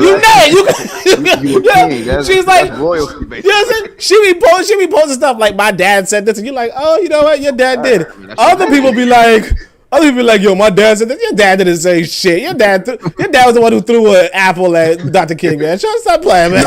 You Ruckus throwing a brick. It's your dad is Uncle Ruckus, man. Get out of here with that, man.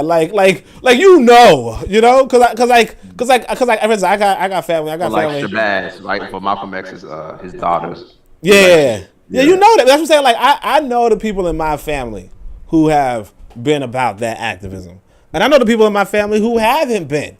And I know the people in my family who've been cooning, but you know, you gotta know if your parents was cooning or if your parents were about that life. And most people cause just look, ask Yvette Carnell, what was her father doing? Cause she an old woman too, right? What was her father doing? What were her parents doing? If her lineage was really about, you know, whatever she claims that African Americans have done, you know, she's like, oh yeah, we did XYZ, or we allowed y'all to come here. Like, show me where you're sending know you were giving out visas. Show me where, but here we go. baited. Y'all sick, bro. Hold on, trigger warning. It's true. I do not. No, but I'm saying, Yvette Carnell, show me where your father or your mother was writing legislation. Just saying. You don't get to make those. You don't get to. Just saying.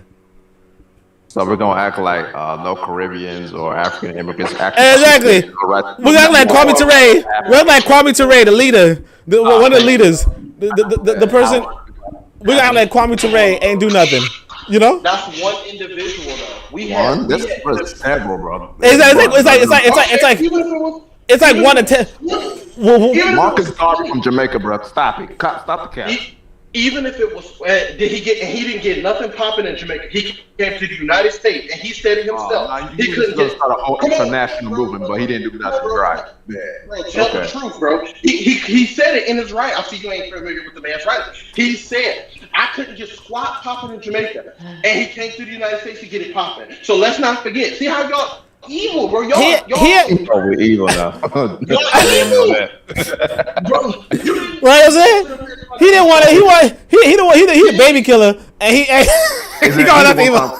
Kill people with mental disorders, but we evil. He a baby killer. We evil. Okay, hi guys. Call up. How is everybody doing today? How you doing, matron? Apparently we evil right now, so I don't know. What I would like everybody to remember is that transatlantic slave trade and intra-transportation was a real thing.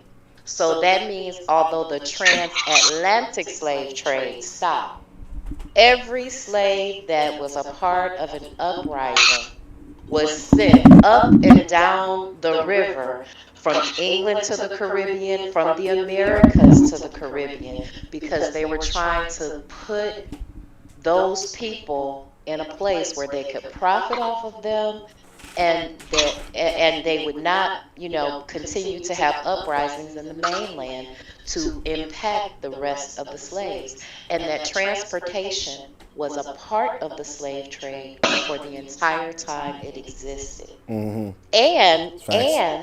And that although they could not go from the Americas to Africa or from England to Africa, that they could go from the Caribbean to Africa and back and forth. That was not shut down for a while. So that was one of the last bastions of the slave trade being shut down. So we are all family, and we just don't need to fight about it. That's all. Nah. I'm in full agreement with you in that. I ain't with none of that. Of course, heck no. Nah, you missed me with all of that, bro. It's people in my country trying to undermine the work. In your country? I got it. That's PC, you're not wrong. You are not wrong in your larger understanding of things. But what I'm saying is that it's more nuanced than all of them are doing this. Some of them are on our side. They are not all against us. And when you start thinking that everybody is against us, you make yourself an instantaneous minority. Some kinfolk are kinfolk. Yeah, but the ones that's in this room showing, and like I said, I'm evil. Them was the homies. They came as reinforcements to black people in this country. These type of cats get over here and benefit and eat off of the work my people put in, and then get to talking greasy. That you have to be identified as the enemy. That has to be the case. I will be. I just want to know what they said or what they did that makes you feel like they talking and they treating you greasy. I don't know. I just want you to articulate it to me because I was tapping in. I've been back and forth. That's why I told the joke, y'all don't want me in there. Like, I just want to know. Because, like, my family has been enslaved here for 8 generations.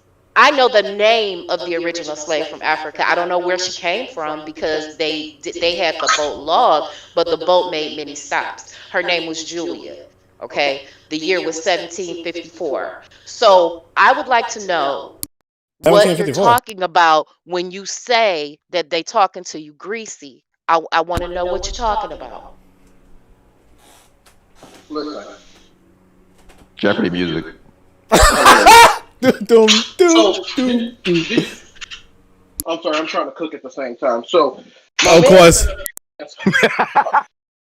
So my man sat up here and said, talking about, oh, well, you know, we was helping too. That's one of the things they try to do conveniently is they try to overemphasize the amount of effort that quote unquote gay people put in. So you gotta check them on that. But they talk real slick. I'm like, hold on. I'm sitting up here listening. Oh, well, you know, well, your people directly wasn't involved, but then we're gonna shout out Bernice King and stuff like that. This cannot go uncovered. You gotta say something about it. Bro, you drowning, man. Bro, you drowning, man. I'm sorry. She gave you the floor and you drowning, man. I'm sorry. That like don't go to the Olympics, my guy. You know what I'm saying? I'm sorry. I'm trying to. Yo, this dude's Space Jam. He hit the end of Space Jam trying to dunk. Laugh. But I see y'all. Whether they see y'all or not. Yo, we can't see you. We're virtual. What he cooking? That's my question. It sounds like a lot. All right, let me stop. All right, let's keep going. Then I thought he was really gonna say something, but you know, said, you guys, Bernice King. You guys don't gotta make sure this bacon's cooked. This low key. I am cooking bacon.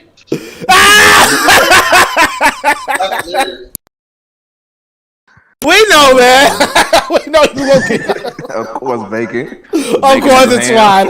Of course, it's swine. You know what I'm saying? Some eggs. This is what Negroes do. You know, What, make bacon? Right?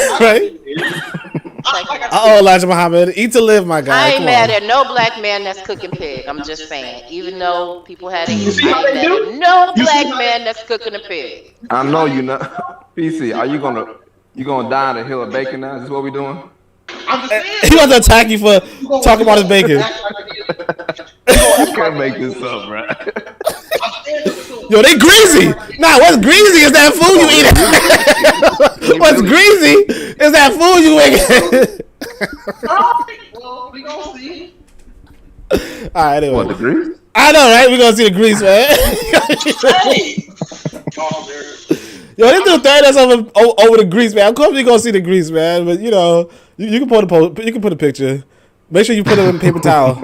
Put it between paper towel. Make sure the grease come out, man. Yeah, right? you want to sop up some of the grease. You don't want all that. Y'all got jokes. No, that's just facts. You don't want all that grease in your body. No, you joking, man. He do want the grease in his body. Anyway. All right, whatever. I see the collusion.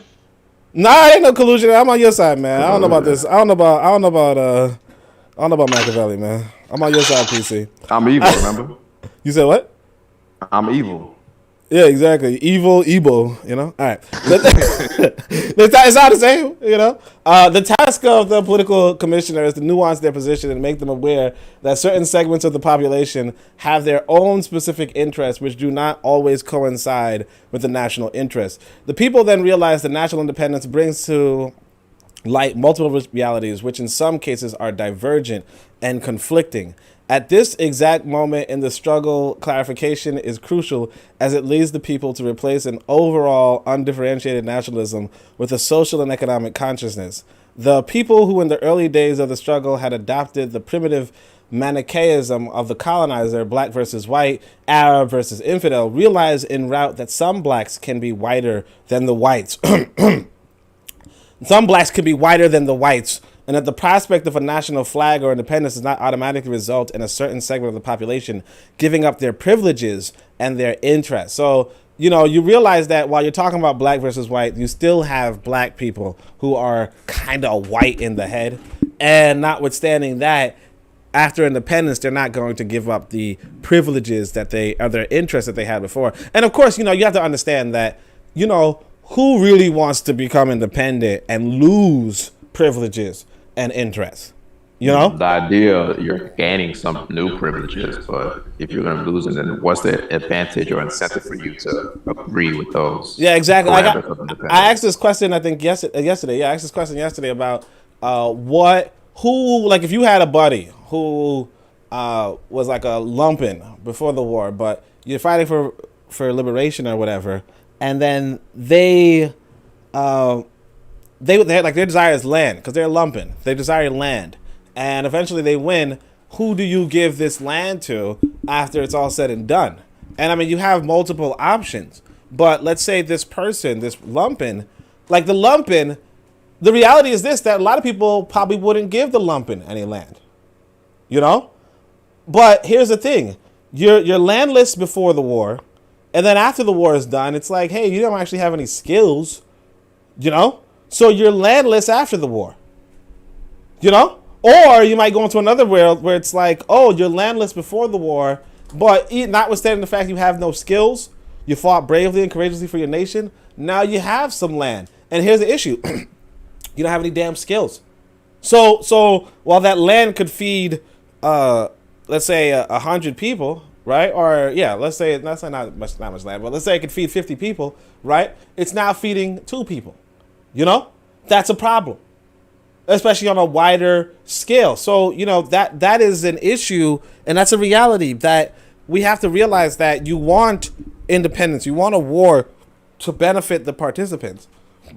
Sorry, every organized effort should benefit the people who are, you know, making the effort, but you also have to realize that, you know, in the world of limited human resources and limited availabilities, that, you know, it might not be the case, because in one system you might have certain privileges. You know, in the system of colonial domination, you might be able to become a nurse, right? But if the medical industry disappears or fades away, then no, you'll no longer be able to be that nurse. Or lucrative. Yeah, exactly. You won't be as lucrative. You know, you won't get paid as much to treat people, because the people you were treating beforehand. Yeah. But we need to redefine what is wealth, because when we're talking about reshaping the world or changing the status quo, every movement makes an attempt to displace the current power dynamic and then establish themselves in a position of power that exactly replicates the power dynamic that they replaced. And you have to redefine the community value, because there are some people that are just caring people.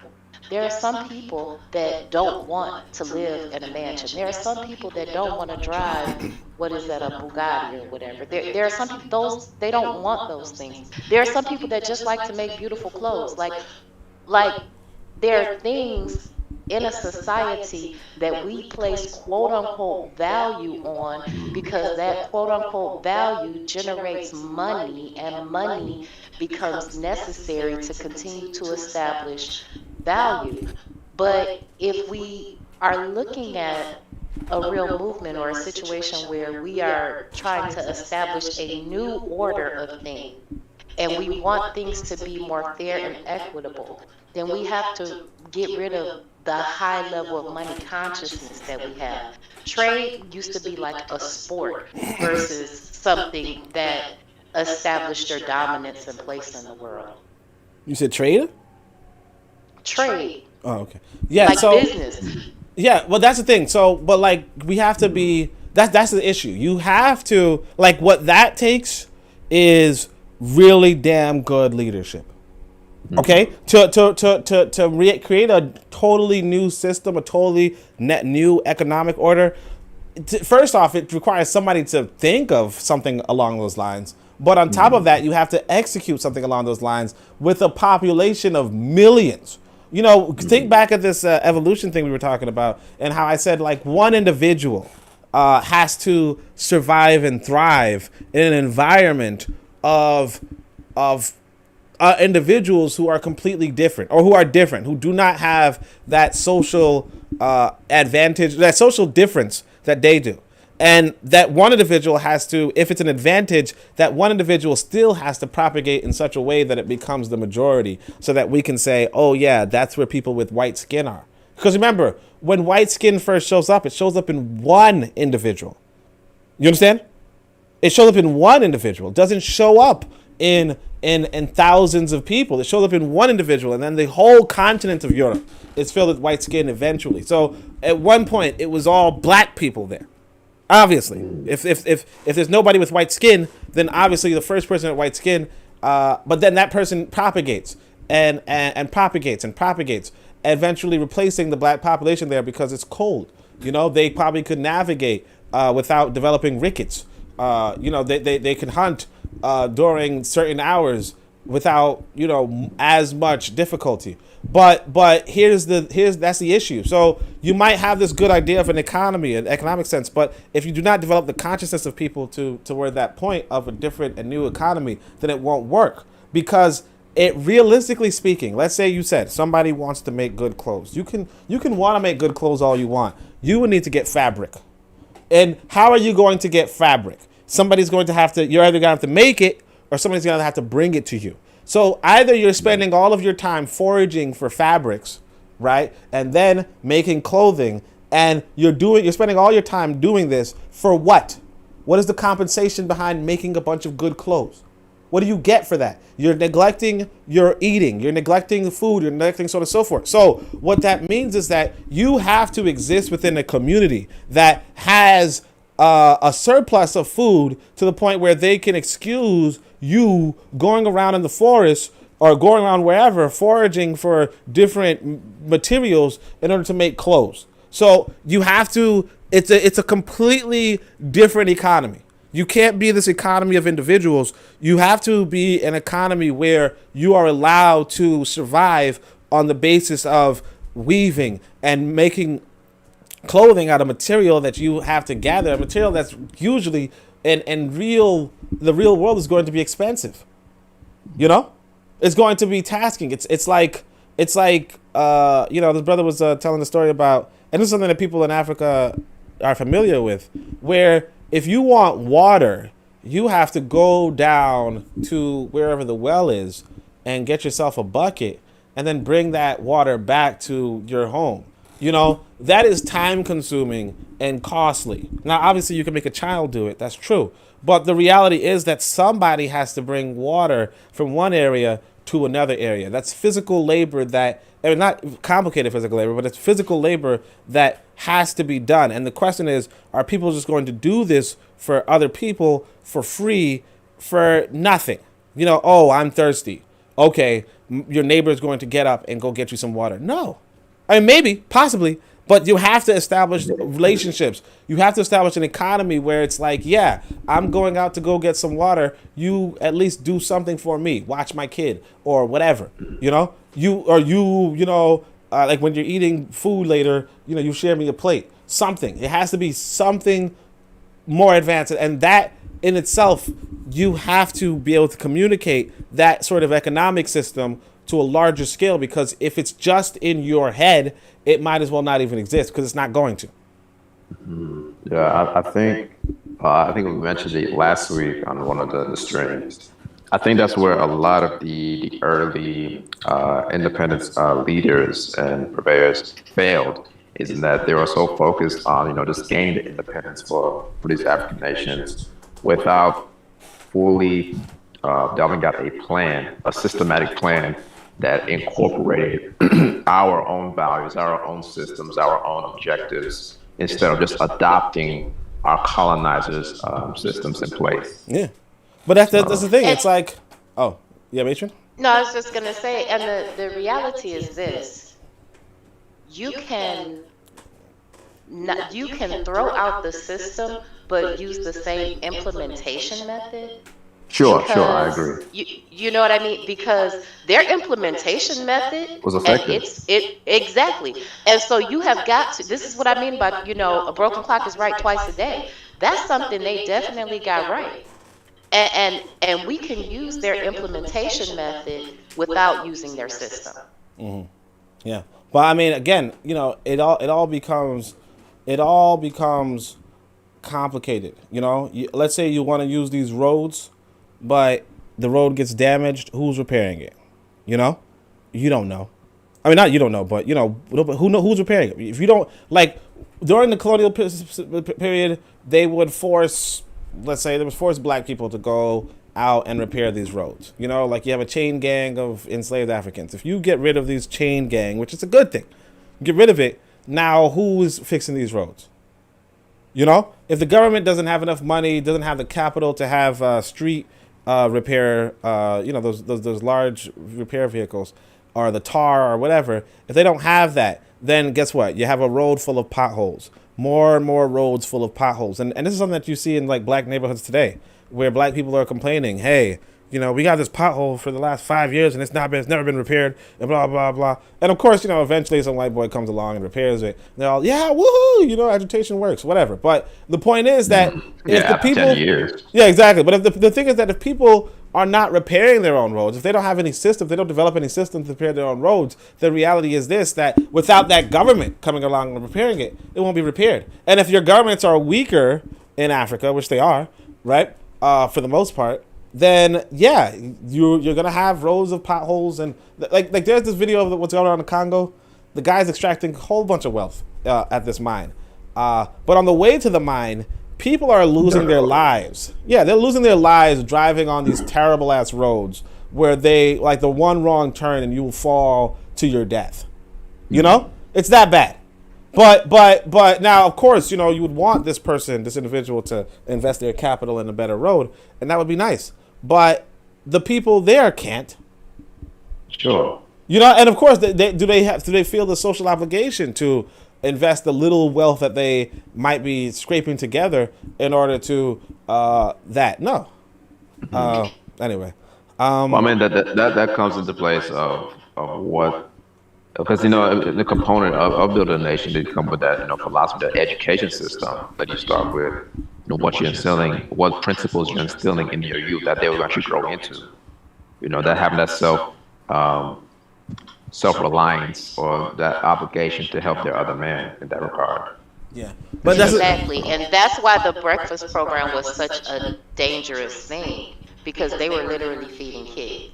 And then the state took over that function by the time we came along, because whoever feeds you, clothes you, and houses you you have their loyalty. Their attention. Yeah, absolutely.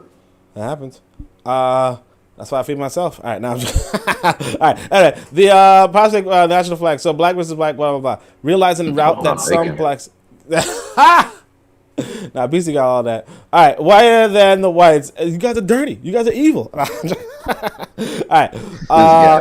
And the prospect of a national flag or independence does not automatically result in certain segments of the population giving up their privileges and their interests. The people realize that there are indigenous elements in their midst who, far from being at loose ends, seem to take advantage of the war to better their material situation and reinforce their burgeoning power. So people realize that the indigenous, the people want to have better power in the coming years, and that's it. These profiteering elements realize considerable gains from the war at the expense of the people who, as always, are prepared to sacrifice everything and soak the national soil with their blood. The militants, and that's what I'm saying, you're going to fight for liberation, someone else is going to fight for liberation with you. But they're profiteering, and they're doing so. And of course, you have to, like it's technically the smart thing to do. It's technically the smart thing to do to, understand that after the revolution, you want to be in a good position. You You don't want to be in the same position before the revolution because you fought because you didn't want to be in the same position. You know? So you want to fight, you want to be in a better position. Now, and that's what I said, like, that's the way of the world. And now this could be misconstrued. You know, again, life is a lot more complicated. Life is to borrow a revolutionary matron, life is nuanced. You know? It's not straightforward, black and white, these people like versus... Forrest Gump said, life is like a box of chocolates. Forrest Gump is not a real person. I'm gonna mute myself right now. Yeah, I'll do that. Right. Life is like a box of chocolates. This is good, too young to be watching Forrest Gump. Right. What you mean? He just watching like old ass movies, man. Soak the national cell with their bubblegum shrimp. shrimp. Right. Nah, I got you started. I don't remember that show. I just remember being a really young person turning to some guy talking about shrimp. That's it. Like, I don't know who watched that movie. But all right. Sacrifice everything and soak the national soil with their blood. The militant who confronts the colonialist war machine with his rudimentary resources realizes that while he is demolishing colonial oppression, he is indirectly building another system of exploitation. See that? The militant who confronts the colonialist war machine with his rudimentary resources realizes that while he is demolishing colonial oppression, he is indirectly building another system of exploitation. Hello, neo-colonialism. Such a discovery is galling, painful, and sickening. It was once all so simple, with the bad on one side and the good on the other. The idyllic, unreal clarity of the early days is replaced by a penumbra which dislocates the consciousness. The people discover that the iniquitous phenomenon of exploitation can assume a black or Arab face. They cry treason, but in fact the treason is not national, but social, and they need to be taught to cry thief.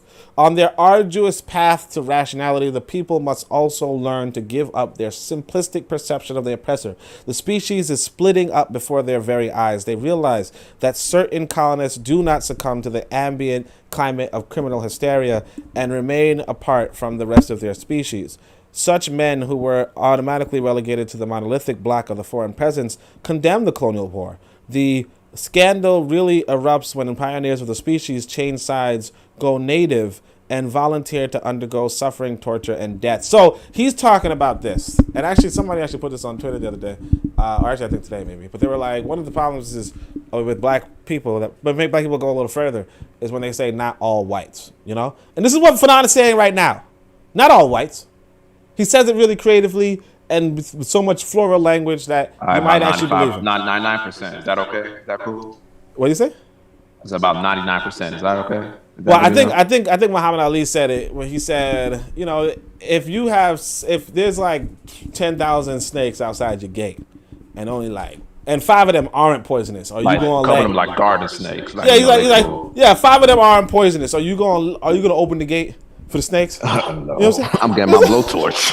No, they're like it don't matter. It don't matter if there's like, it don't matter if there's like, it don't matter. You know, it don't matter at that point. Now, of course, PC can say that about your people. 10,000 a day. You know what I'm saying? Shit. You know, but anyway, I'm waiting to bait this guy. Is he here? Nah, he left. He went to eat his bacon. Oh, you left? Ah, dang, I was trying to make fun of him. All right, Oracle Fish here. Peace, Oracle Fish. What's up? All right, so anyway, dang, I was trying to make it fun of the brother. He's not even here. All right. A scandal really erupts when pioneers of the species change sides, go native, and volunteer to undergo suffering, torture, and death. So again, he's like, some white people will go native and volunteer to undergo suffering. We're not a monolith. Go native, like it's a trend. Yeah, exactly, right. And I'm gonna go vegan. It's a trend, and then it ends. You know what I mean? Like a lot of these people are just looking to survive this war, and it's understandable, but why the hell did you even travel here to begin with? Like, you traveled here for a reason. We know why you were here. Don't try to act innocent now. Exactly. Don't switch up on me now. Yeah, don't switch up on me now. Like, we know why because we know damn well you wasn't born here, or we know your family wasn't born here. We know what your family came here to do. We know that you were not like, don't play. Yeah, he's like, oh, well, now I'm going native. I'm on your side. I agree to it, and then people like Fanon fall for it. Oh my gosh, my Yeah, he's a white wife too. love of my life. Anyway. They realize a certain colonists, so anyway, these examples diffuse the overall hatred which the colonized feel toward the foreigner settler. No, you know what? Like, where you get this we shit? It's diffuses for you, Fanon. What do you mean we? Exactly. Like It ain't French. We are destroying the planet. Who is we? Exactly. What I gotta do? I Like we as in French. You know what I'm saying? You know what I'm saying? All right. These examples diffuse the overall hatred which the colonized feel toward the foreign settler. The colonized welcome these men with open arms. That's you. Again, Fanon. Fanon welcomes these men with open arms, and an excessive emotion. And their women. Yeah, exactly. Tend to place absolute confidence in them. In the metropolis, stereotyped as the wicked, bloodthirsty stepmother, numerous and sometimes prominent voices take a stand, condemn unreservedly their government's policy of war, and urge that the national will of the colonized finally be taken into consideration. Soldiers desert the colonialist rank. Others explicitly refuse to fight against the people's freedom, are jailed and suffer for the sake of the people's right to independence and the management of their own affairs. The colonist is no longer simply public enemy number one. Some members of the colonialist population prove to be infinitely closer to the national struggle than certain native sons. So again, he's putting the white people ahead of the black people. Typical. The racial What else is new? Right? What else is new? Nothing new under the sun, man. The racial and racist dimension is transcended on both sides. Not every black or Muslim is automatically given a vote of confidence. One no longer grabs a gun or a machete every time a colonialist approaches. Speak for yourself again. Consciousness stumbles upon partial, finite, and shifting truths. All this is, one can guess, extremely difficult. The task of bringing the people to maturity is facilitated by rigorous organization as well as the ideological level of their leaders. The power of an ideology is elaborated and strengthened as the struggle unfolds, taking into account the enemy's maneuvers and the movement's victories and setbacks. The leadership demonstrates its strength and authority by exposing mistakes and through experience, learning better ways of going forward every time consciousness takes one step backwards.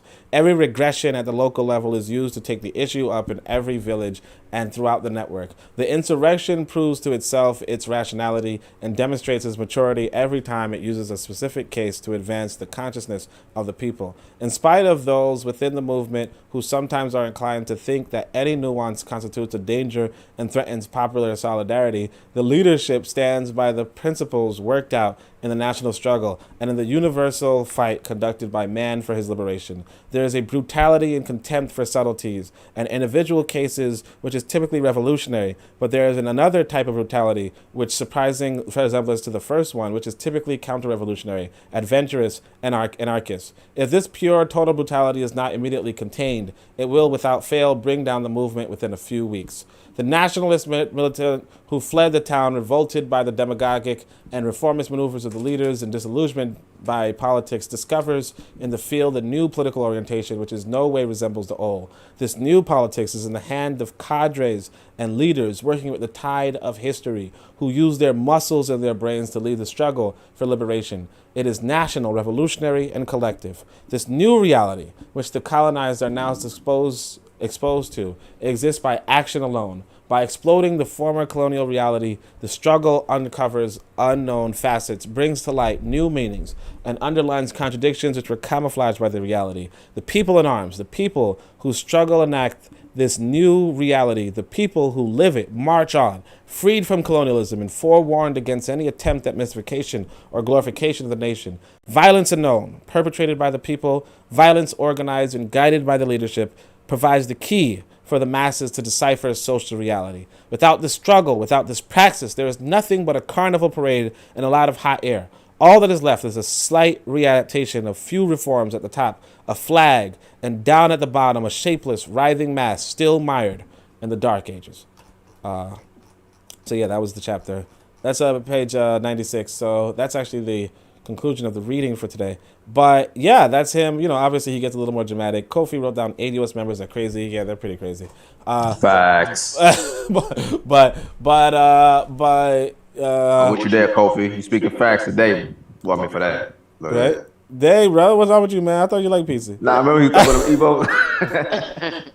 The problem with ADOS members, the prevailing narrative, the prevailing problem is that we saw what we thought was a black man get elected president that did nothing for us. We've been seeing our children die. We've been lied to by our parents.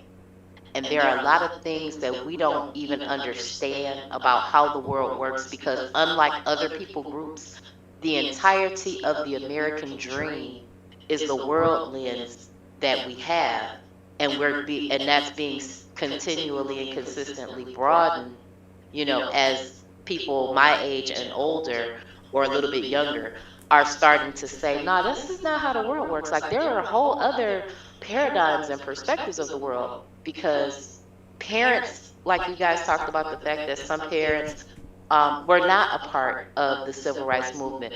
And the fact is this: I think that Martin Luther King never got an approval rating in the black community above 50% throughout the entirety of his life. That's true. And so you guys are not lying about this. A black woman stabbed him.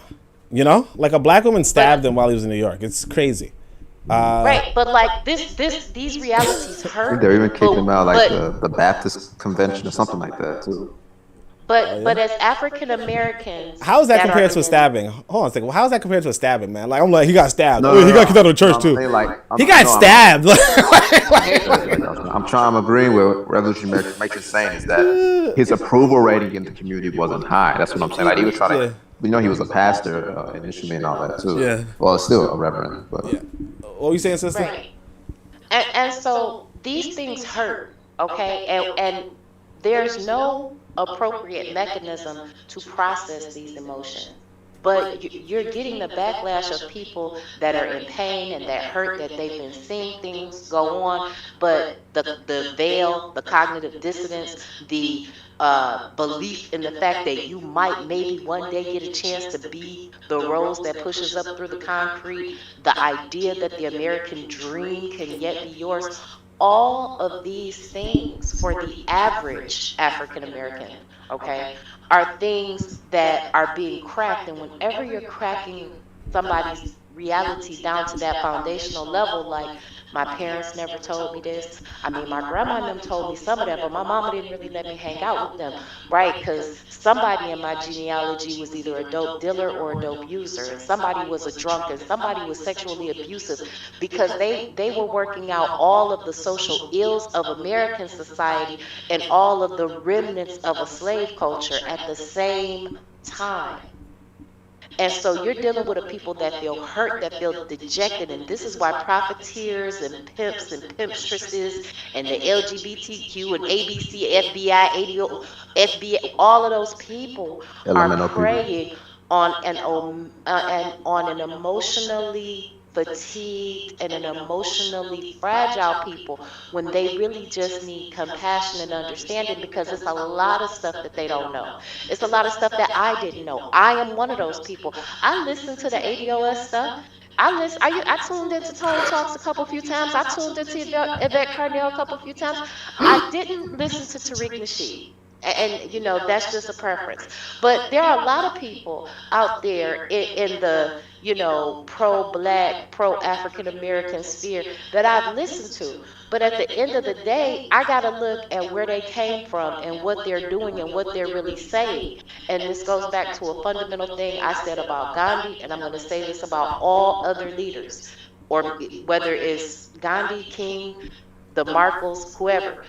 They thought that they could integrate into a social structure based on their position in their world and their education and their achievement. And when they found out that they couldn't, they then became the predators of their people. Yeah, I'm not crying. You're crying. No, I'm joking. That was well said, sister. I tell you, that's why I tell y'all, you guys gotta go check out Revolutionary Matron as soon as you can. Make sure you subscribe to her channel, because she brings the fire. She brings the fire. She brings the information. Because very eloquently as well. Because I do get critiques from this brother PC that let's say I am. I do have a foreigner perspective in a sense. Oh, can you believe it? You're evil. Kind of. Oh, I'm not. No, you the evil one. You the one don't like pig for some reason. Like, but I know I'm not like king. I'm maybe pig. Pig. Pig. Oh. Yeah, you don't like pig. Anyway, but But see, guilty conscience right there. But anyway, like you know damn well you don't like pig, man. That's the problem, man. We can't. Hey, but Wilbur was cool, dude. Wilbur. That's who is Wilbur? We don't know Wilbur. All right, no. But like the thing is that like yo, I ain't gonna hold you up though. I would have filleted Wilbur because you know belly fat. That's where the bacon comes from, and that makes flavor. And like Wilbur probably would have been delicious, you know, over Wilbur doesn't exist. That was the weirdest. That was the weirdest way for somebody to cut me off. She really cut me off talking about imaginary pig. Like, yes. Like it wasn't even a real pig. Imaginary pig. I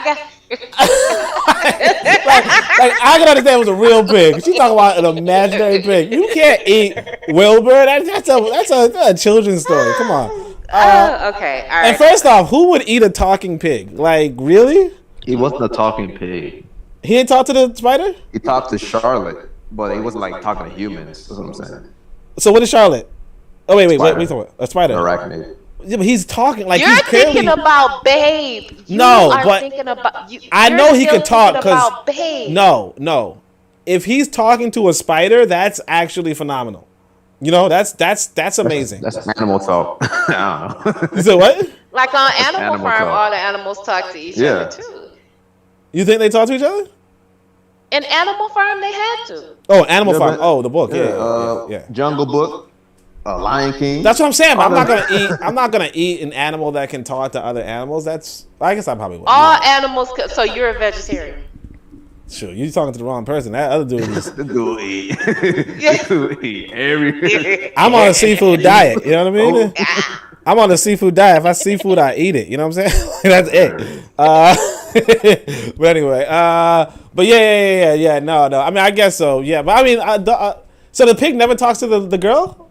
Nah. So wait, what does the girl do? The girl just chills with these animals and she don't understand them? I think like Will was like her pet, like take it to the fair. So wait, so the girl doesn't talk to the spider or not? So the girl's not even in the story, you're saying? She's in the story, but she's not. She just brings the pig around. Just Charlotte and Wilbur. Wow, that's crazy. So they really got, that's what I'm saying, man. They be doing that shit. Yo, all right, so we're going to probably end the podcast, but I want to say this, though, because I had this children's, like, I'm working through this homeschool with my kid, and they're, like, giving me, like, 5 pages, prepare me to read a story for my kid. No. Like, let's say, they're, like, a story, it's called, like, The Sandwich or something, right? And so they prepare me for, like, 5 pages on how I'm supposed to help my kid understand this book, whatever. It's the story, so on and so forth. Story is 2 lines, and it's like, Lionel likes peanut butter and jelly sandwiches, but he does not like jelly and peanut butter sandwiches. I'm like, like what? Like that's the same damn thing. Like what, bruh? But it's like, no. Sometimes you want to put the. This is why I don't send my kid to the public school system, because this guy, graduated from the public school system. Top of the class. You know damn well he was certified in the public school system in top of class. You know he was top of the class. You know what? I could vouch. This guy was on the top of his class. You know what I'm saying? Like, I know this guy.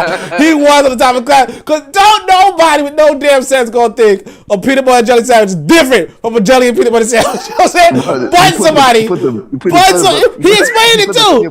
He explained it too. And look, see, usually he joking. He is serious. So serious. He's as serious as a heart. He's as serious as a heart attack right now. He really believes there's a difference between. You gotta use grape jelly and strawberry jelly. Like we're not talking about the flavor of the jelly. We are talking about he really believes that in the same space.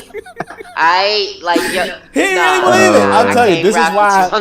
Like he is the exact. Like I'll be like, should I send my kids to the public school system? Then he talks. That's it. And I just because the reason now let me say this. Because I have had this conversation. Now you guys know I volunteer with kids and like let me talk to you about this, okay? Like the implication is that the proportion of the thing that you get first in your listing has a greater proportion. So I don't like peanut butter with jelly sandwiches. I like jelly with peanut butter sandwiches.